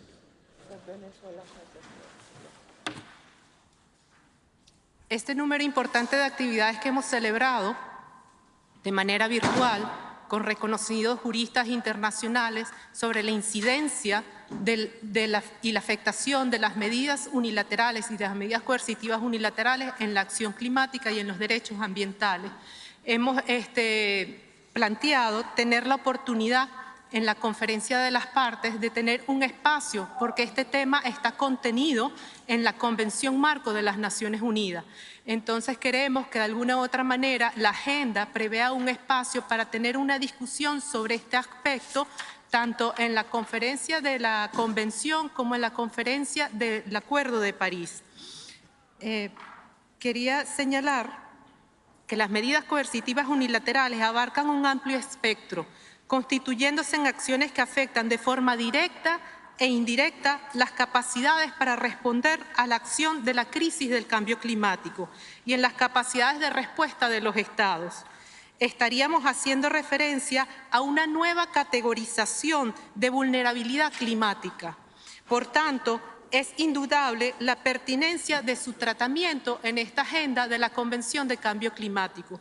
Por eso queríamos plantearle, porque estamos en una reunión en unas circunstancias excepcionales por la pandemia, no tengo la certeza que todas las propuestas hayan cumplido con los 6 meses de antelación, porque la confirmación de la celebración de la conferencia fue incluso posterior a esta norma de los 6 meses. Entonces queríamos tener la seguridad de que vamos a contar con un espacio en la agenda para poder tratar este tema. Le agradezco que haya podido confirmarme la recepción del mensaje que Venezuela está enviando y si no, puedo pasar al inglés. Gracias.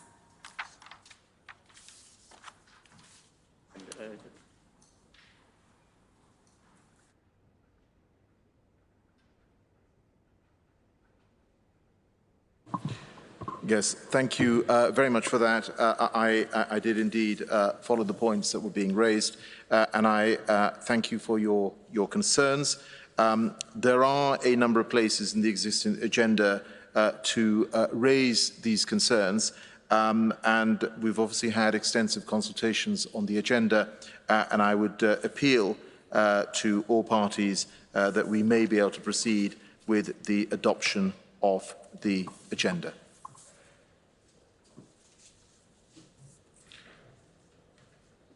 Friends, hearing no objections, having first, of course, heard all your views, but now hearing no objections, it is so decided.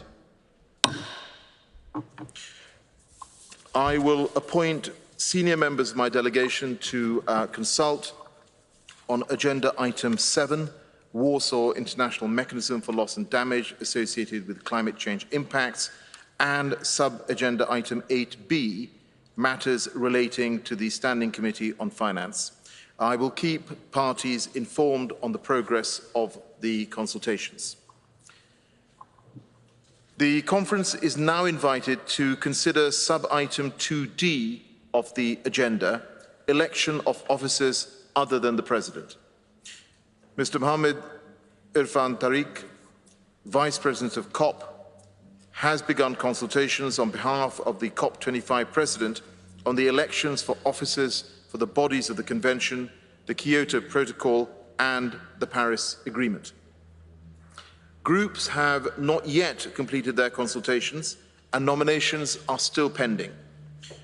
I would like to thank Mr. Tariq for his work so far, and I propose that he continues the consultations until the nominations have been finalised. In accordance with the established practice, those consultations will include the nominations to all bodies for elections during this conference. With regard to the Bureau of the COP, I propose to postpone action on the election of the COP26 Bureau until all nominations are finalised, and to return to this item at the closing plenary of the COP to conduct the election. Confirmed nominees to the COP26 Bureau will be invited to attend meetings of the Bureau as observers during the conference until the elections have taken place. Parties will note that only 7 out of the 212 nominations expected have been received. Further, women currently comprise only 36% of the membership of Convention, Kyoto Protocol, and Paris Agreement bodies. I urge parties to nominate men and women equally so that we can achieve the goal of gender balance. I urge parties to intensify efforts to conclude the remaining nominations so that these can be transmitted by the deadline of 8 p.m. on Saturday, the 6th of November. Hearing no objections, it is so decided.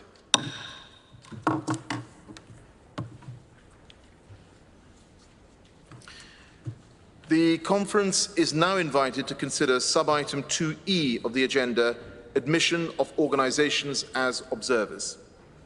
The conference has before it document FCCC/CP/2021/7, which includes a list of IGOs and NGOs that have expressed a wish to participate in our work at COP26.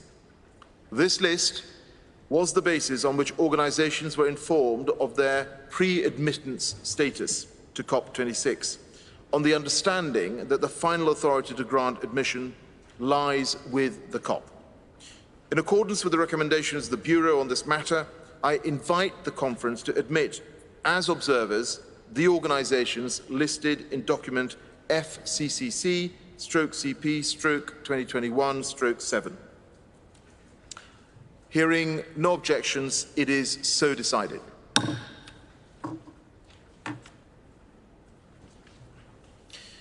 I now invite delegates to consider sub-item 2F of the agenda, organisation of work, including the sessions of the subsidiary bodies.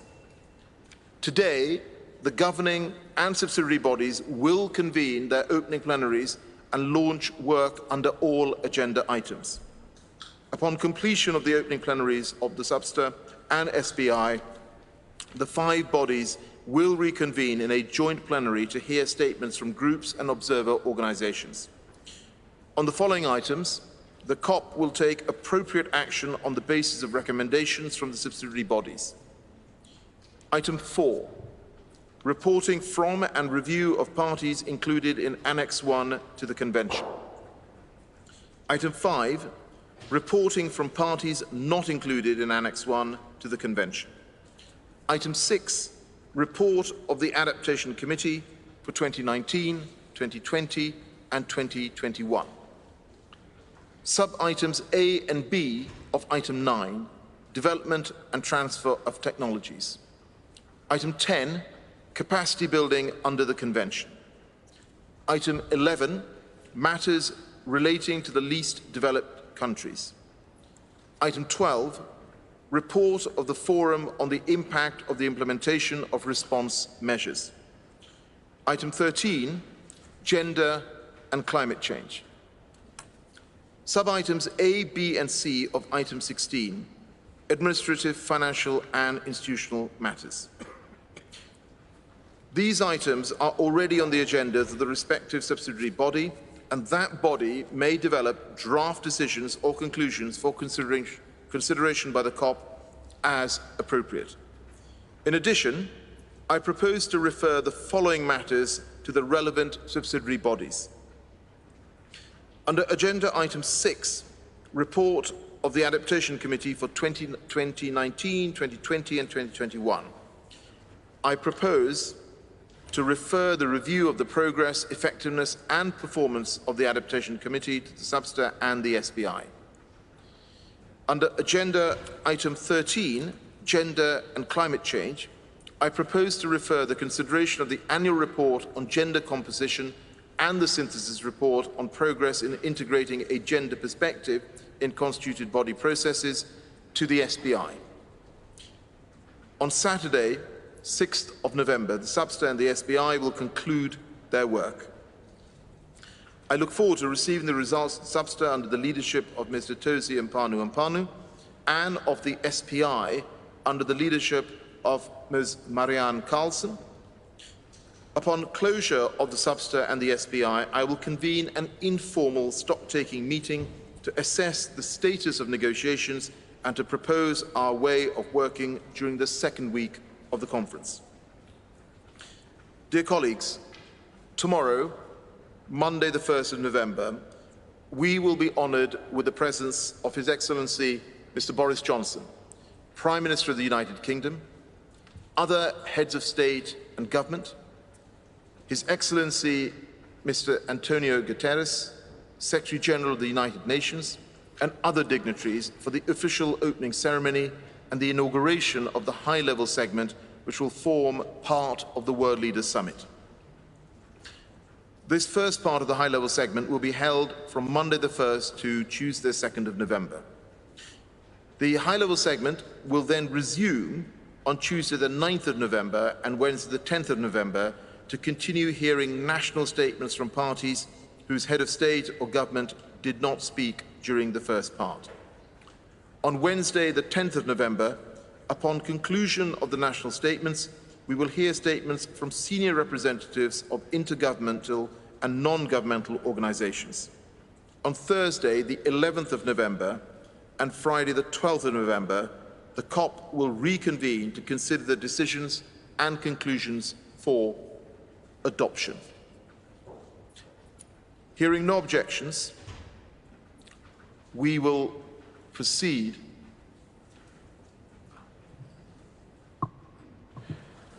I call Ukraine to the floor. Thank you, Mr. Chair. The delegation of Ukraine just would like to reiterate that the agenda item 4, we asked to defer the consideration of this agenda item, despite we are completely aware that the issue under this agenda item will be dealt within SBI session. But as long as it's present in the agenda, COP26 agenda, we would ask to defer the consideration of this agenda item. Thank you. So on item 4, reporting from review of parties included in Annex 1 to the Convention, Ukraine proposed to defer this item. Is this agreeable to parties? It is so decided.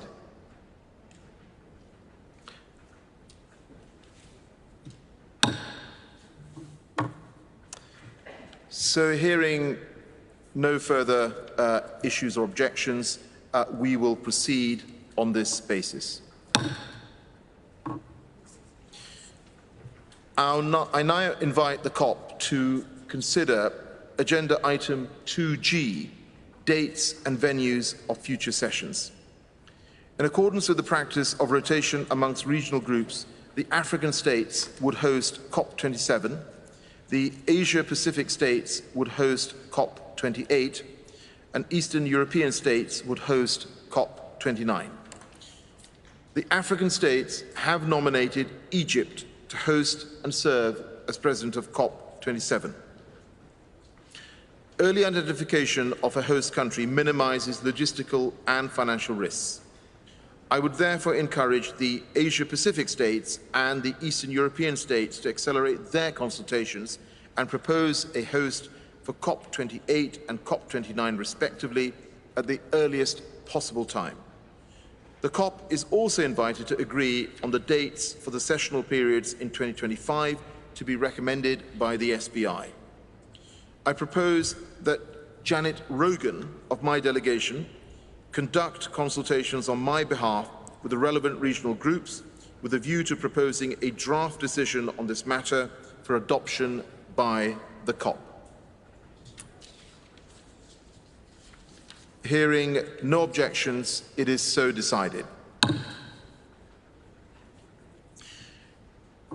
I would now like to invite the COP to consider agenda item 8, matters relating to finance, including sub-items A and C to F. I would like to introduce the sub-items and then open the floor for statements. After the statements, I will outline the overall approach in dealing with this agenda item. For sub-item 8A, long-term climate finance, COP25 could not conclude consideration, and in accordance with Rules 10C and 16 of the draft Rules of Procedures being applied, it has been included in the provisional agenda for this session. The COP is invited to deliberate on this matter and to consider the summary reports of the in-session workshops on long-term climate finance. Relevant information is contained in the documents FCCC/CP/2019/4, FCCC/CP/2019/7, FCCC/CP/2019/Inf1, and FCCC/CP/2021/6. Regarding sub-item 8C, report of the Green Climate Fund to the Conference of the Parties and guidance to the Green Climate Fund, The COP is invited to provide guidance to the GCF on policies, programme priorities and eligibility criteria, taking into account the annual reports of the GCF contained in FCCC/CP/2020/5 and FCCC/CP/2021/8. The draft guidance to the operating entities of the financial mechanism proposed by the co-facilitators to the Standing Committee on Finance and compilation analysis of submissions received on the draft guidance outlined in the 2021 report of the SCF contained in FCCC/CP/2021/10/Addendum 3 to FCCC/PA/CMA/2021/7/Addendum 3. The annual reports on the operation of the NAMA registry contained in FCCC/CP/2020/INF1 and FCCC/CP/2021/INF1. I would like to thank Mr. Jose de Luna Martinez from Mexico and Mr. Jean-Christophe Donnellier from France for their leadership as co-chairs of the Green Climate Board and the members of the board for their hard work. For sub-item 8D, report of the Global Environment Facility to the Conference of the Parties and guidance to the Global Environment Facility, the COP will be invited to provide guidance on the GEF on policies, programme priorities and eligibility criteria, taking into consideration the annual reports of the GEF and its addendum contained in FCCC/CP/2020/1 and Addendum 1 and FCCC/CP/2021/9 and Addendum 1. The draft guidance to the operating entities of the financial mechanism proposed by the co-facilitators to the Standing Committee on Finance and compilation and analysis submissions received on the draft guidance outlined in 2021 report of the SCF contained in FCCC/CP/2021/10/Addendum 3 to FCCC/PA/CMA/2021/7/Addendum 3. The annual reports on the operation of the NAMA registry contained in FCCC/CP/2020/INF1 and FCCC/CP/2021/INF1. I would like to thank the chairperson of the GF, Mr. Carlos Manuel Rodriguez, and the GF Secretariat for the work undertaken by the GF. For sub-item 8E, 7th review of the financial mechanism, the COP is invited to initiate and agree on the guidelines for the 7th review of the financial mechanism, taking into account the guidelines contained in the annex to decision 12/CP22. For sub-item 8F, compilation and synthesis of and summary report on the in-session workshop on biennial communications of information related to Article 9, Paragraph 5 of the Paris Agreement, the COP is invited to consider the compilation and synthesis of the biennial communications and the summary report on the 2021 in-session workshop. Relevant information is contained in FCCC/PA/CMA/2021/3 and FCCC/PA/CMA/2021/5. I would now like to outline the approach for considering this agenda item. For sub-items 8A and 8F, I propose that Mr. Georg Borsting from Norway and Mr. Carlos Fuller from Belize co-chair the contact groups established for these sub-items. For sub-items 8C and D, I propose that Ambassador Diane Black-Lane from Antigua and Barbuda and Mr. Toru Sugio from Japan co-chair contact groups established for each sub-item. For sub-item 8E, I propose that Eva Schroeder from the Netherlands and Daniela Veas from Chile co-chair the contact group established for the sub-item. Hearing no objections, it is so decided. And I invite the COP to consider Agenda Item 9, Development and Transfer of Technologies, Sub-Item C, Review of the Constitution of the Advisory Board of the CTCN. The COP is invited to review the constitution of the advisory body of the CTCN, and I would propose that a contact group be established to undertake this review, co-chaired by Federica Fricano from Italy and Marer Husni from Maldives. Hearing no objections, it is so decided. And I invite the COP to consider Agenda Item 9, Development and Transfer of Technologies, Sub-Item D, Second Review of the Climate Technology Centre and Network.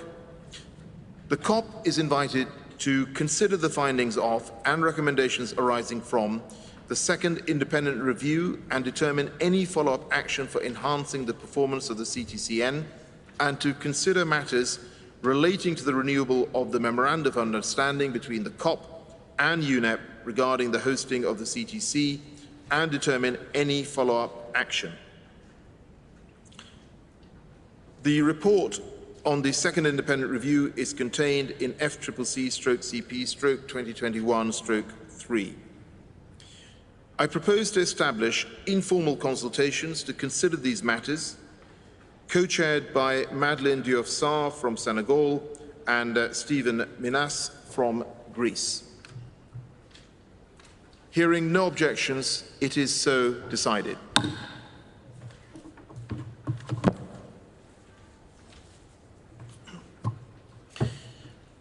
I now invite the COP to consider Agenda Item 18, Administrative, Financial and Institutional Matters, Sub-Item D, Decision-making in the UNFCCC process.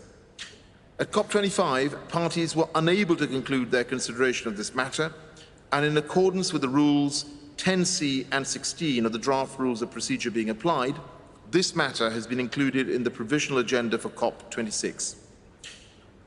I propose to undertake informal consultations on sub-item 18D to be facilitated by Ken O'Flaherty of my delegation. Hearing no objections, it is so decided. Delegates, this brings us to the end of the first meeting of the COP. I would now like to adjourn this meeting and open the CMP. This meeting of the COP is now adjourned.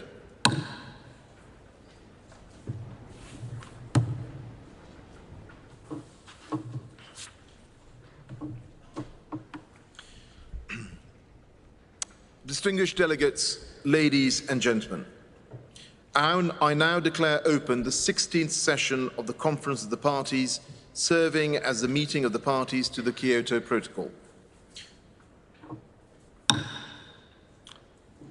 We will now proceed with our work under Agenda Item 2, Organizational Matters. I invite the Conference to consider Sub-Item 2A of the Provisional Agenda, Adoption of the Agenda.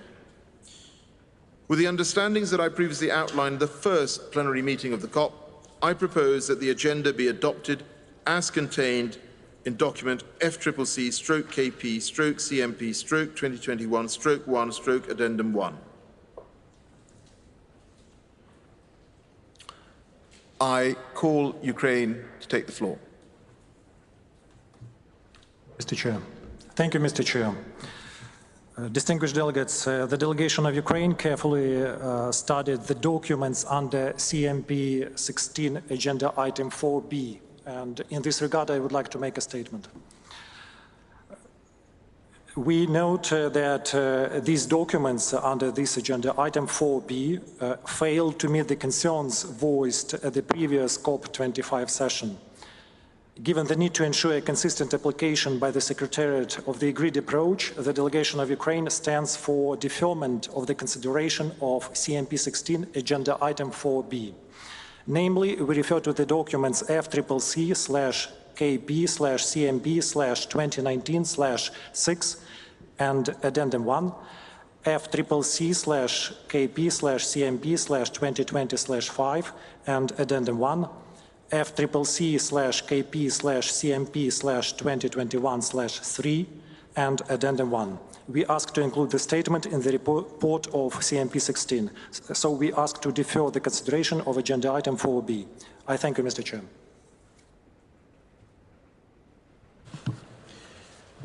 I thank Ukraine for their intervention, and I propose to defer discussion on this item to CMP 17. Hearing no objections, it is so decided.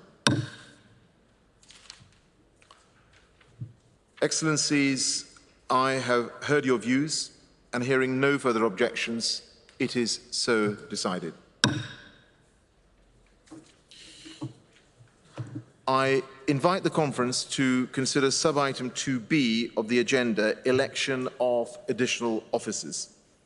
Under the Kyoto Protocol, if any member of the Bureau represents a state that is not a party to the Kyoto Protocol, elections will be held for an additional member representing a party to the Protocol. Vice President Mr. Mohammed Irfan Tariq will continue conducting consultations on this matter. I propose to return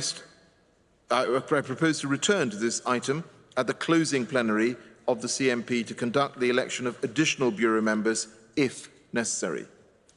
Please be reminded that the deadline for nominations is 8 p.m. on Saturday, the 6th of November. Hearing no objections, it is so decided. Distinguished delegates, I now invite the conference to consider sub-item 2C, organisation of work, including for the sessions of the subsidiary bodies. On the following items, the CMP will take appropriate action on the basis of recommendations from the subsidiary bodies. Sub-item 8A of item 4, reporting from and review of the parties included in Annex 1. Sub-item B of item 7, matters relating to the Adaptation Fund. Item 8, capacity building under the Kyoto Protocol. Item 9, report of the Forum on the impact of the implementation of response measures. Sub-items A, B, and C of item 12, administrative, financial, and institutional matters. These items are already on the agendas of the respective subsidiary body, and that body may develop draft decisions or conclusions for consideration by the CMP as appropriate. In addition, I propose to refer sub-agenda item 4C, date of completion of the expert review process under Article 8 of the Kyoto Protocol for the second commitment period, to the subsidiary body for implementation for consideration at its 56th session. I would ask that the SBI conclude its work with a view to recommending a draft decision for consideration and adoption no later than at CMP 17. During the COP plenary, I presented proposals for the organisation of work. As all parties to the protocol are also parties to the convention, I propose that the CMP follows the same approach as the COP. During the second week of the conference, I will reconvene the CMP to consider the decisions and conclusions for adoption. Hearing no objections, we will proceed on this basis. I now invite the CMP to consider agenda item 2E, status of ratification of the Doha Amendment to the Kyoto Protocol. On 8th of December 2021, at the 8th session of the Conference of the Parties, serving as a meeting of the parties to the Kyoto Protocol, the parties adopted, in accordance with Articles 20 and 21 of the Kyoto Protocol, the Doha Amendment to the Kyoto Protocol. Distinguished colleagues, it is with great pleasure that I note that the Doha Amendment to the Kyoto Protocol entered into force on the 31st of December 2020. And as of the 30th of October 2021, 147 parties to the Kyoto Protocol have accepted the Doha Amendment. I congratulate these parties. I now invite the CMP to take note of this information. Hearing no objections, it is so decided. I now invite the CMP to consider Agenda Item 4, reporting from and review of parties included in Annex 1, Sub-Item 4B, Annual Compilation and Accounting Report for the second commitment period for Annex B parties under the Kyoto Protocol. Parties may wish to refer to documents FCCC/KP/CMP/2019/6 and Addendum 1, FCCC/KP/CMP/2020/5 and Addendum 1, and FCCC/KP/CMP/2021/3 and Addendum 1. I would like to invite the CMP to take note of the information contained in the annual compilation and accounting reports for Annex B parties under the Kyoto Protocol for 2019, 2020 and 2021. Hearing no... I request Ukraine to take the floor. Thank you very much, Mr. Chair. As already mentioned, the delegation of Ukraine asks to defer the consideration of this item 4B. Thank you.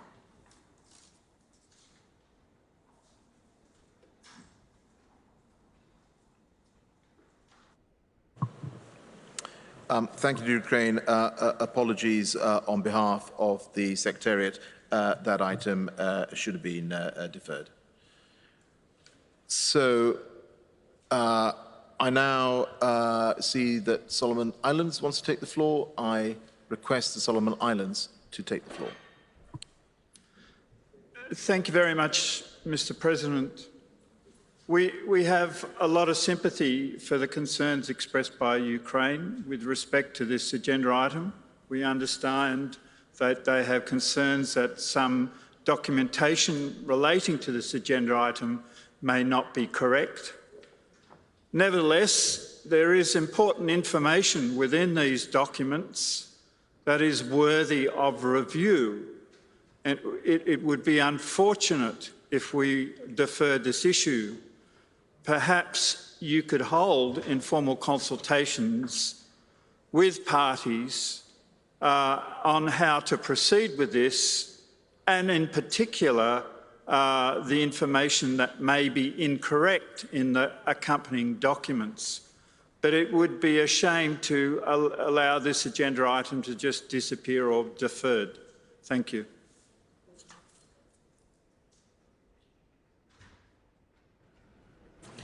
Thank you for that. I acknowledge the concerns. As all parties will note, the agenda was adopted and the deferred and agenda item 4 was deferred, but of course this will be considered under the SPI.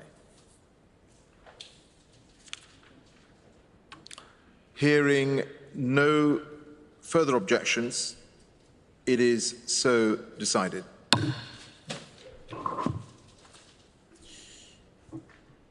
I now invite the CMP to consider agenda item 5, matters relating to the Clean Development Mechanism. Parties may wish to refer to documents FCCC/KP/CMP/2020/1 and FCCC/KP/CMP/2021/4.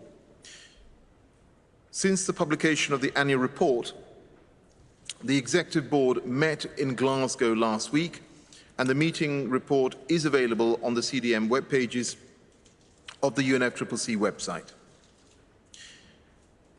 I would like to thank the Chair of the Executive Board of the CDM for 2021, Mr. Olivier Cassi of Belgium, and the Chair for 2020, Mr. El Hadji Mabaye Diandne of Senegal, for their leadership, and the members and alternative members of the board for their hard work. I would propose to establish a contact group to consider this item to be co-chaired by Mr. Kazuhisa Kutsu from Japan and Mr. Yo Safo from Ghana. Hearing no objections, it is so decided. I am aware that some of the issues relating to CDM that will be discussed in this contact group are challenging politically in nature, and some are linked to matters relating to Article 6 under the Paris Agreement, currently being addressed under the subster. I intend to maintain close contact with the co-chairs of this item in order to ensure smooth and coordinated progress across the subster, the CMA and the CMP.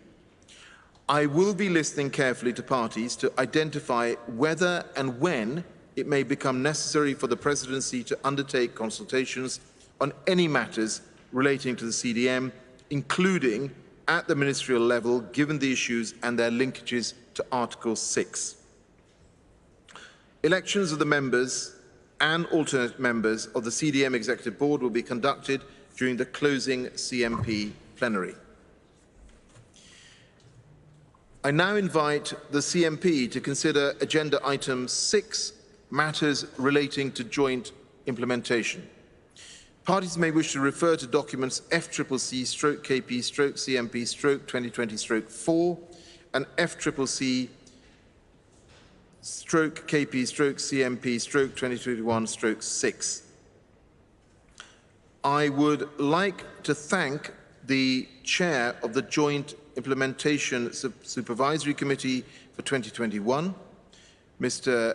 Derek Odison of Barbados, and the Chair for 2020, Ms. Vanessa Leonardi of Italy, for their leadership, and the members and alternate members of the JISC for their hard work.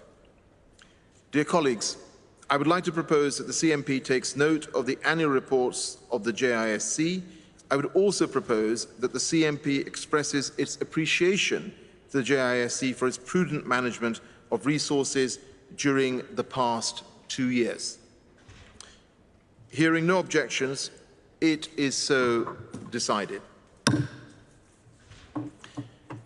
Election of the members and alternative members of the JISC will be conducted during the closing CMP plenary. I now invite the CMP to consider Agenda Item 7A, matters relating to the Adaptation Fund, report of the Adaptation Fund Board for 2020 and 2021. Parties may wish to refer to documents FCCC/KP/CMP/2020/2 to FCCC/PA/CMA/2020/2 and FCCC/KP/CMP/2021/2 to FCCC/PA/CMA/2021/4 and Addendum 1. I would like to thank the Chair of the Adaptation Fund Board, Mr. Matthias Broman from Sweden, and the members and alternate members of the board for their hard work. I propose to establish a contact group to consider this item to be co-chaired by Mr. Ali Waqas Malik from Pakistan and Ms. Claudia Keller from Germany. Hearing no objections, it is so decided. Elections of the members and alternative members of the Adaptation Fund Board will be conducted during the closing CMP plenary. I now invite the CMP to consider Agenda Item 10, report of the Compliance Committee. Parties may wish to refer to documents FCCC/KP/CMP/2020/3 and FCCC/KP/CMP/2021/5. I would like to thank the chairpersons of the committee, Mr. Mamadou Diobi Gaye from Senegal and Mr. Milan Zvara from Slovakia for their leadership, and the members and alternative members for their hard work. I would like to propose that the CMP takes note of the reports of the Compliance Committee. I also propose that the CMP invites parties to make contributions to the Trust Fund for supplementary activities to support the work of the Compliance Committee in biennium 2022 to 2023. Hearing no objections, it is so decided. Election of the members and alternative members of both branches of the Compliance Committee will be conducted during the closing CMP plenary. I now invite the CMP to consider Agenda Item 11, Report on the High-Level Ministerial Roundtable on Increased Ambition of Kyoto Protocol Commitments. Consultations during CMP 15 on this matter reveal that views remain divergent on whether further work is needed under this agenda item. As parties were unable to conclude consideration on this matter, it has been included in the provisional agenda for CMP 16 in accordance with Rules 10C and Rule 16 of the draft rules of the procedure being applied. I propose to undertake consultations to be facilitated by David Moran of my delegation. Hearing no objections, it is so decided. Delegates, this brings us to the end of the first meeting of the CMP. I would now like to adjourn this meeting and open the CMA. This meeting of the CMP is now adjourned.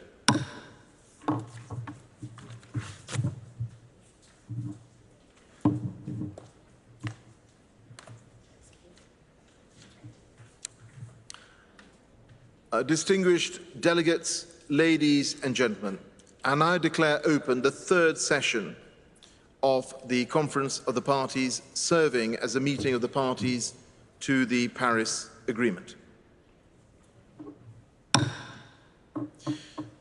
We will now proceed with our work under Agenda Item 2, Organisational Matters.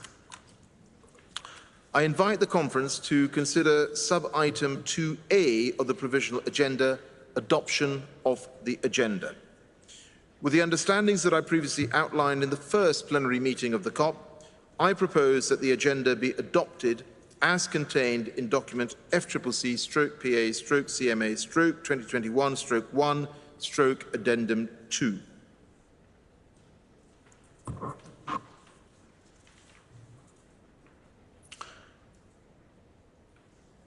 I see that Venezuela has requested the floor.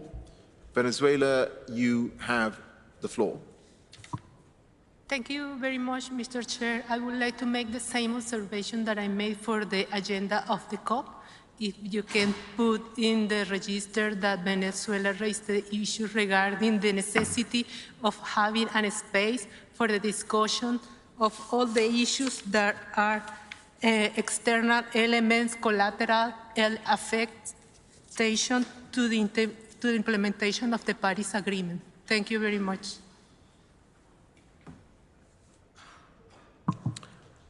Thank you for that intervention.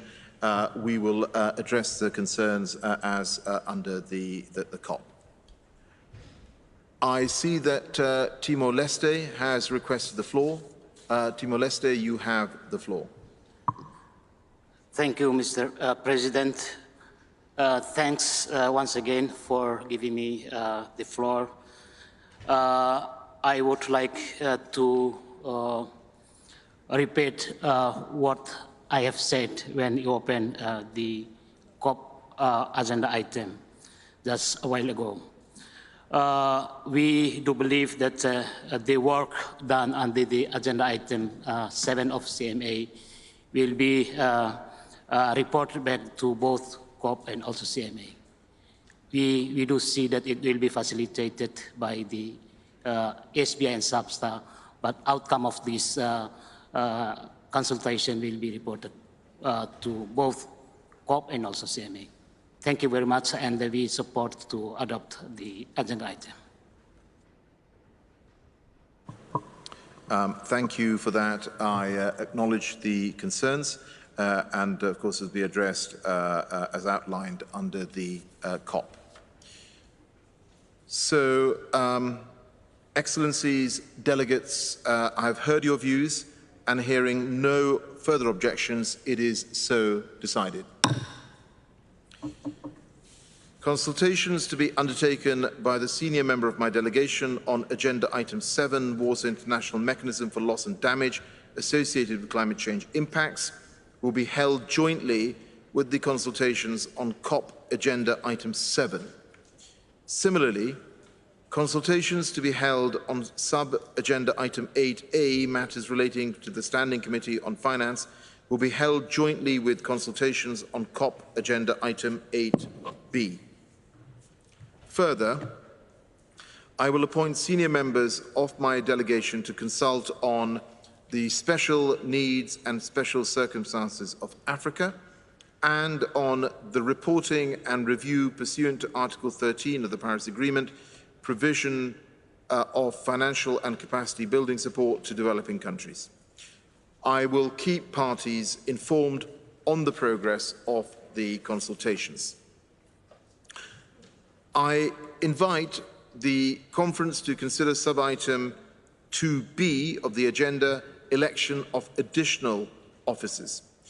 Under the Paris Agreement, if any member of the Bureau represents a state that is not a party to the Paris Agreement, elections will be held for an additional member representing a party to the Paris Agreement. Vice President Mr. Mohamed Irfan Tariq will continue conducting consultations on this matter. I propose a return to this item at the closing plenary of the CMP to conduct the election of additional Bureau members if necessary.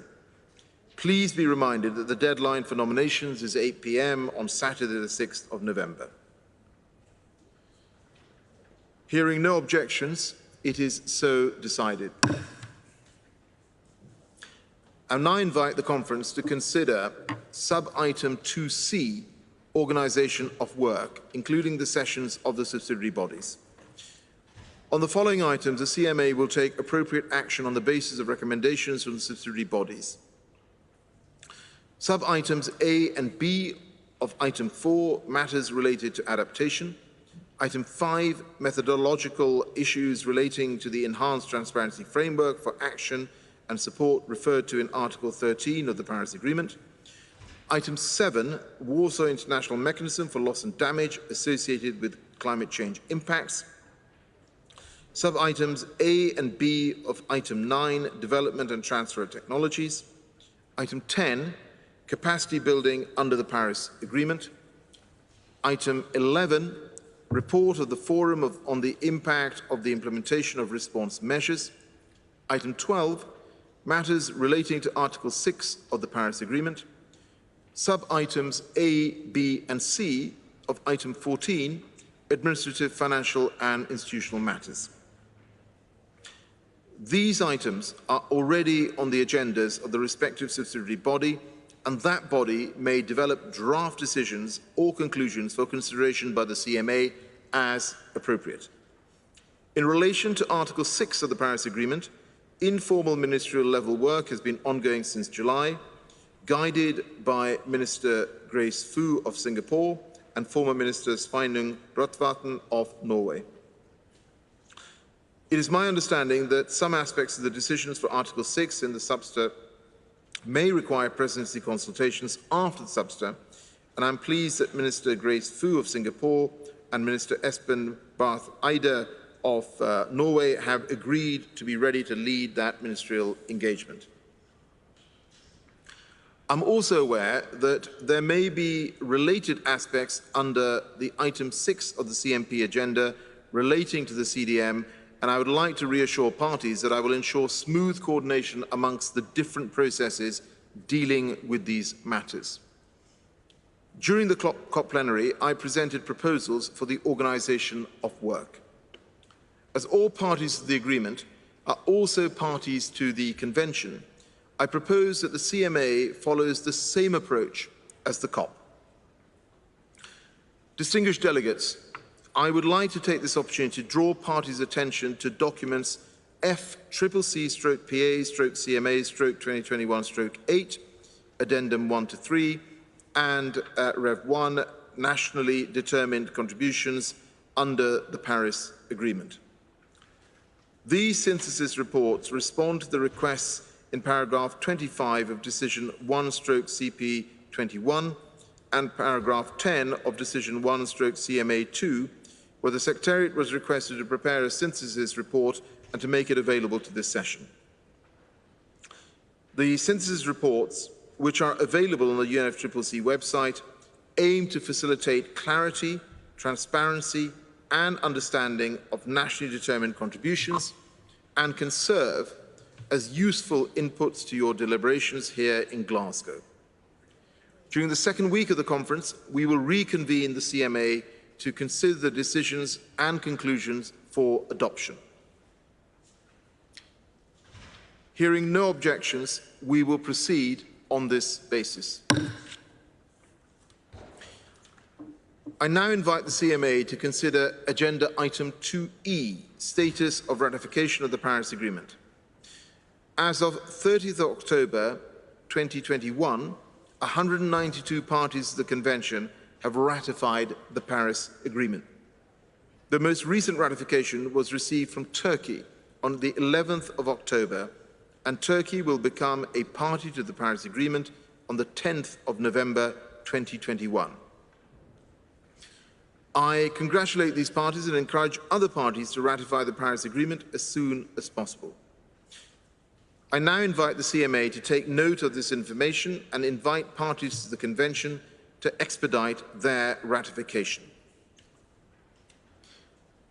Hearing no objections, it is so decided. I now invite the CMA to consider Agenda Item 2E, Status of Ratification of the Paris Agreement. As of 30th October,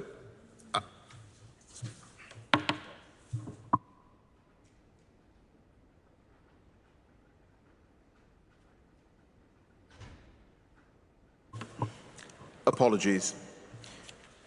Let me restart.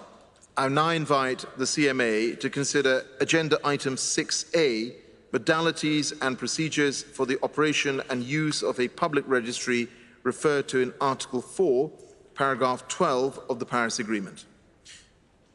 Parties may recall that CMA 1.3 adopted the modalities and procedures for the operation and use of the public registry referred to in Article 4, paragraph 12 of the Paris Agreement. The CMA is invited to consider and conclude whether the prototype of the public registry developed by the Secretariat conforms to the modalities and procedures for the operation and use of the public registry referred to in Article 4, paragraph 12 of the Paris Agreement. CMA 2 did not complete consideration of this matter. In accordance with Rules 10C and 16 of the draft Rules of Procedure being applied, this sub-item has been included in the provisional agenda for this session. I propose to establish a contact group to be co-chaired by Ms. Emily Masawa from Kenya and Mr. Peter Wittock from Belgium.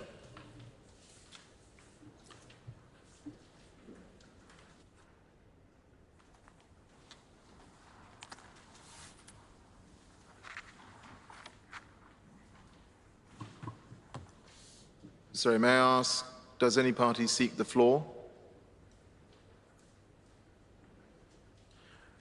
Okay, well, hearing no objections, it is... Oh.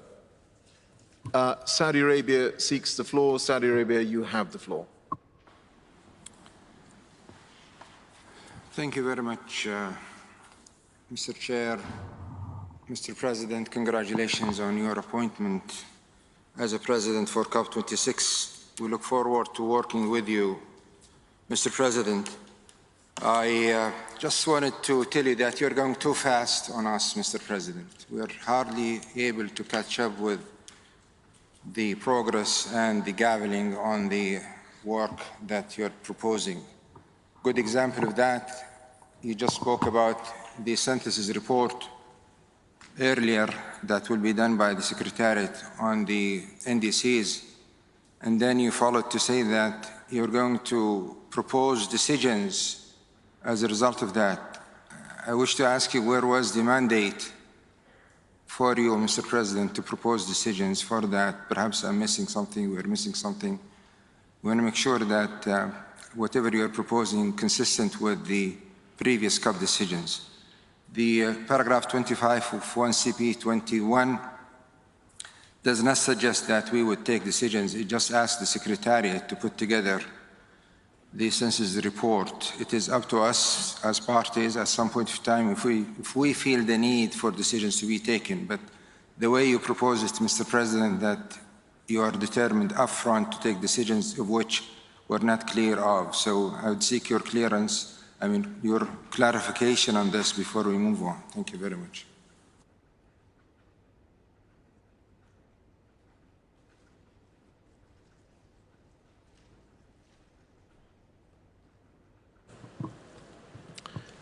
Thank you very much for that comment, and I apologize if we're going a little fast, but I would just refer again to what I said, which was that during the second week of the conference, we will reconvene the CMA to consider decisions and conclusions for adoption under the CMA.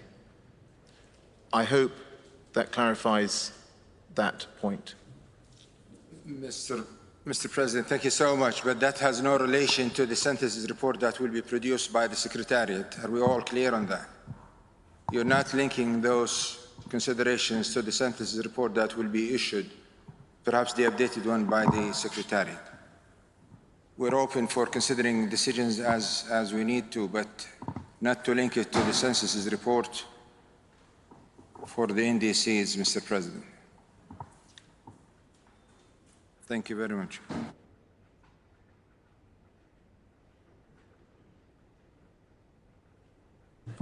Sorry, please forgive me. We just want to consult for a minute.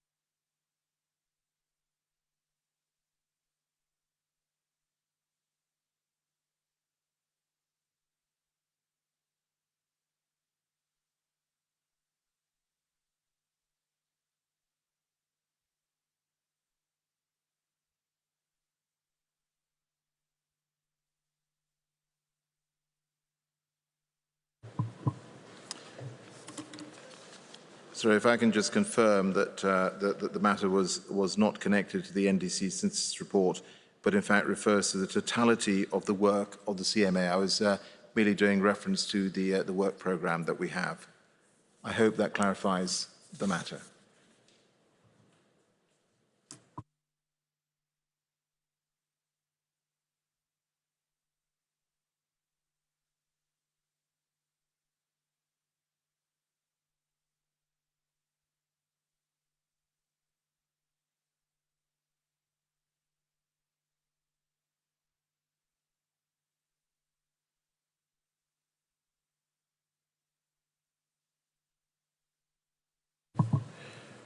So, colleagues, I'm now going to go back to agenda item 6A, which I spoke about earlier, and seeing that there are no further objections, it is so decided.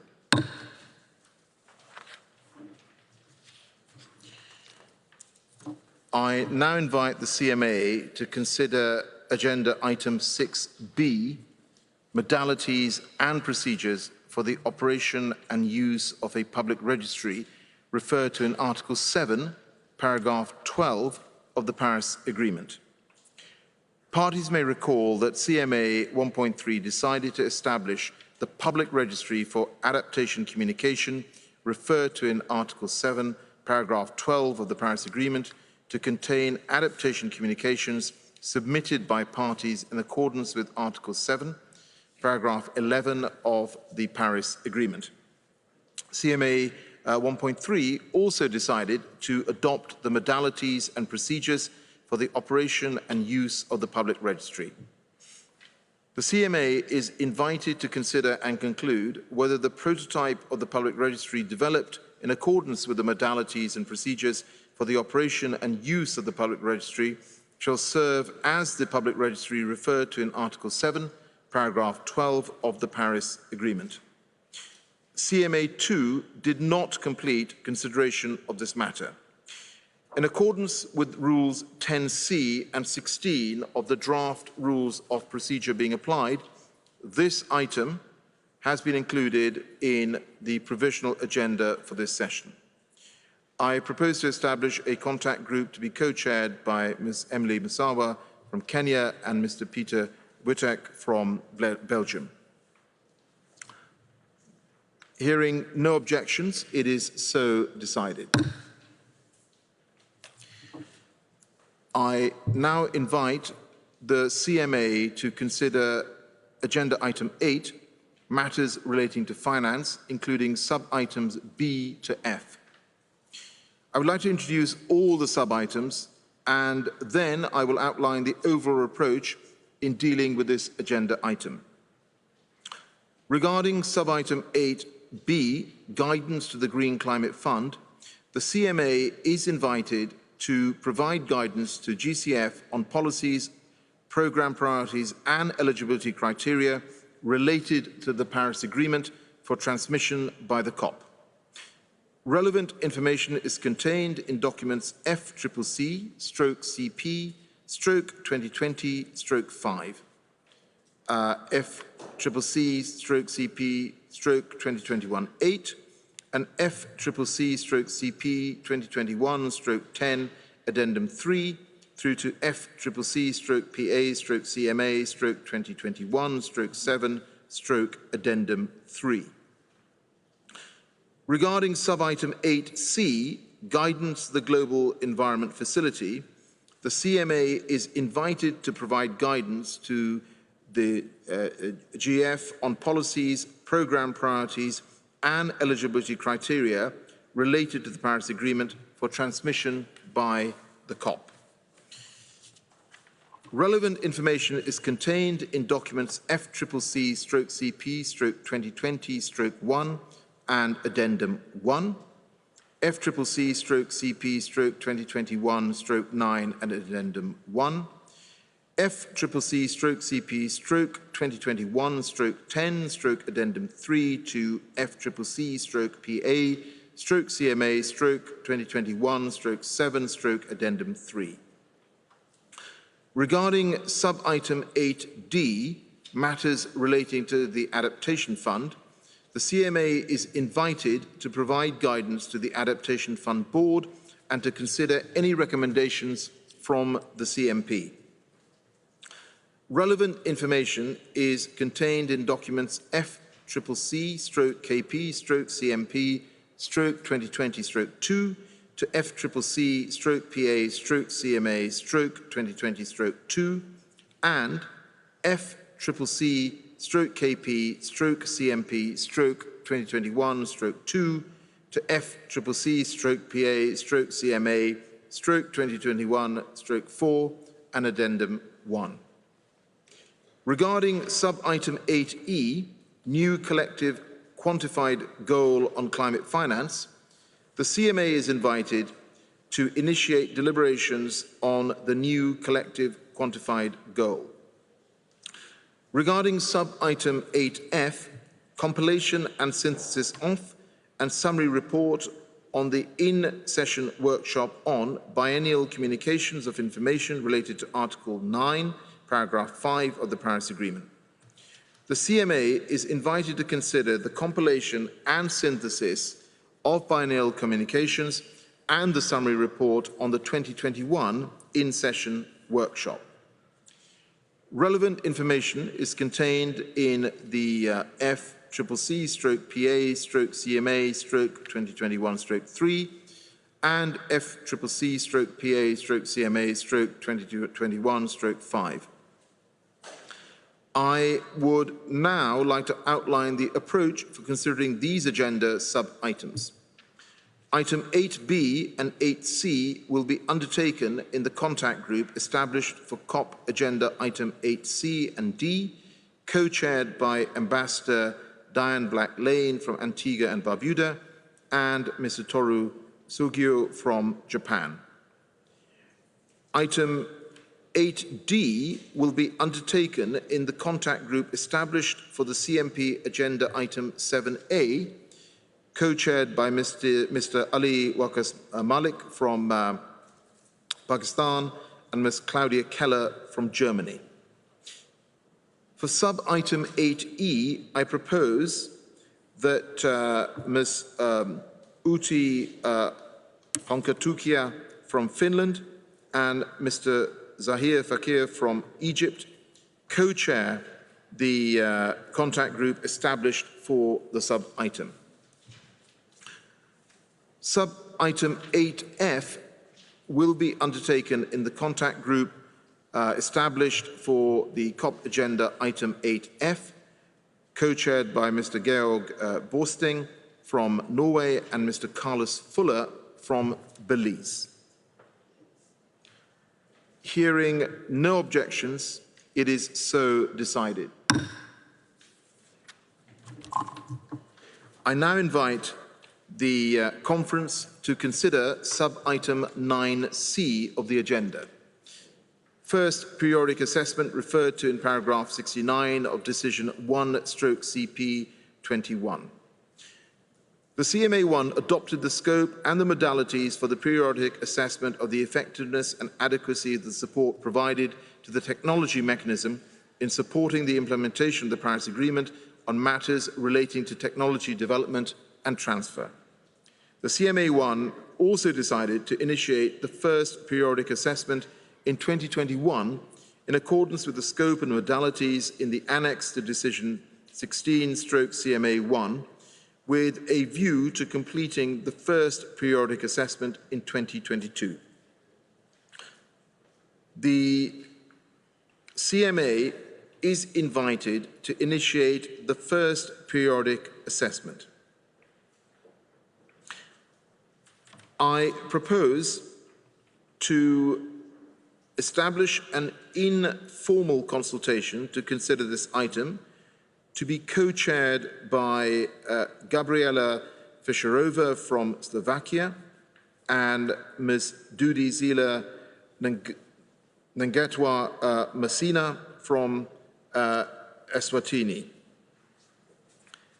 Hearing no objections, it is so decided. Delegates, this brings us to the end of our first meeting of the CMA. Before I adjourn this meeting, I would like to pay special tribute to our partners for COP26, Italy, and their hosting of the pre-COP in Milan. The meeting of the CMA is now adjourned.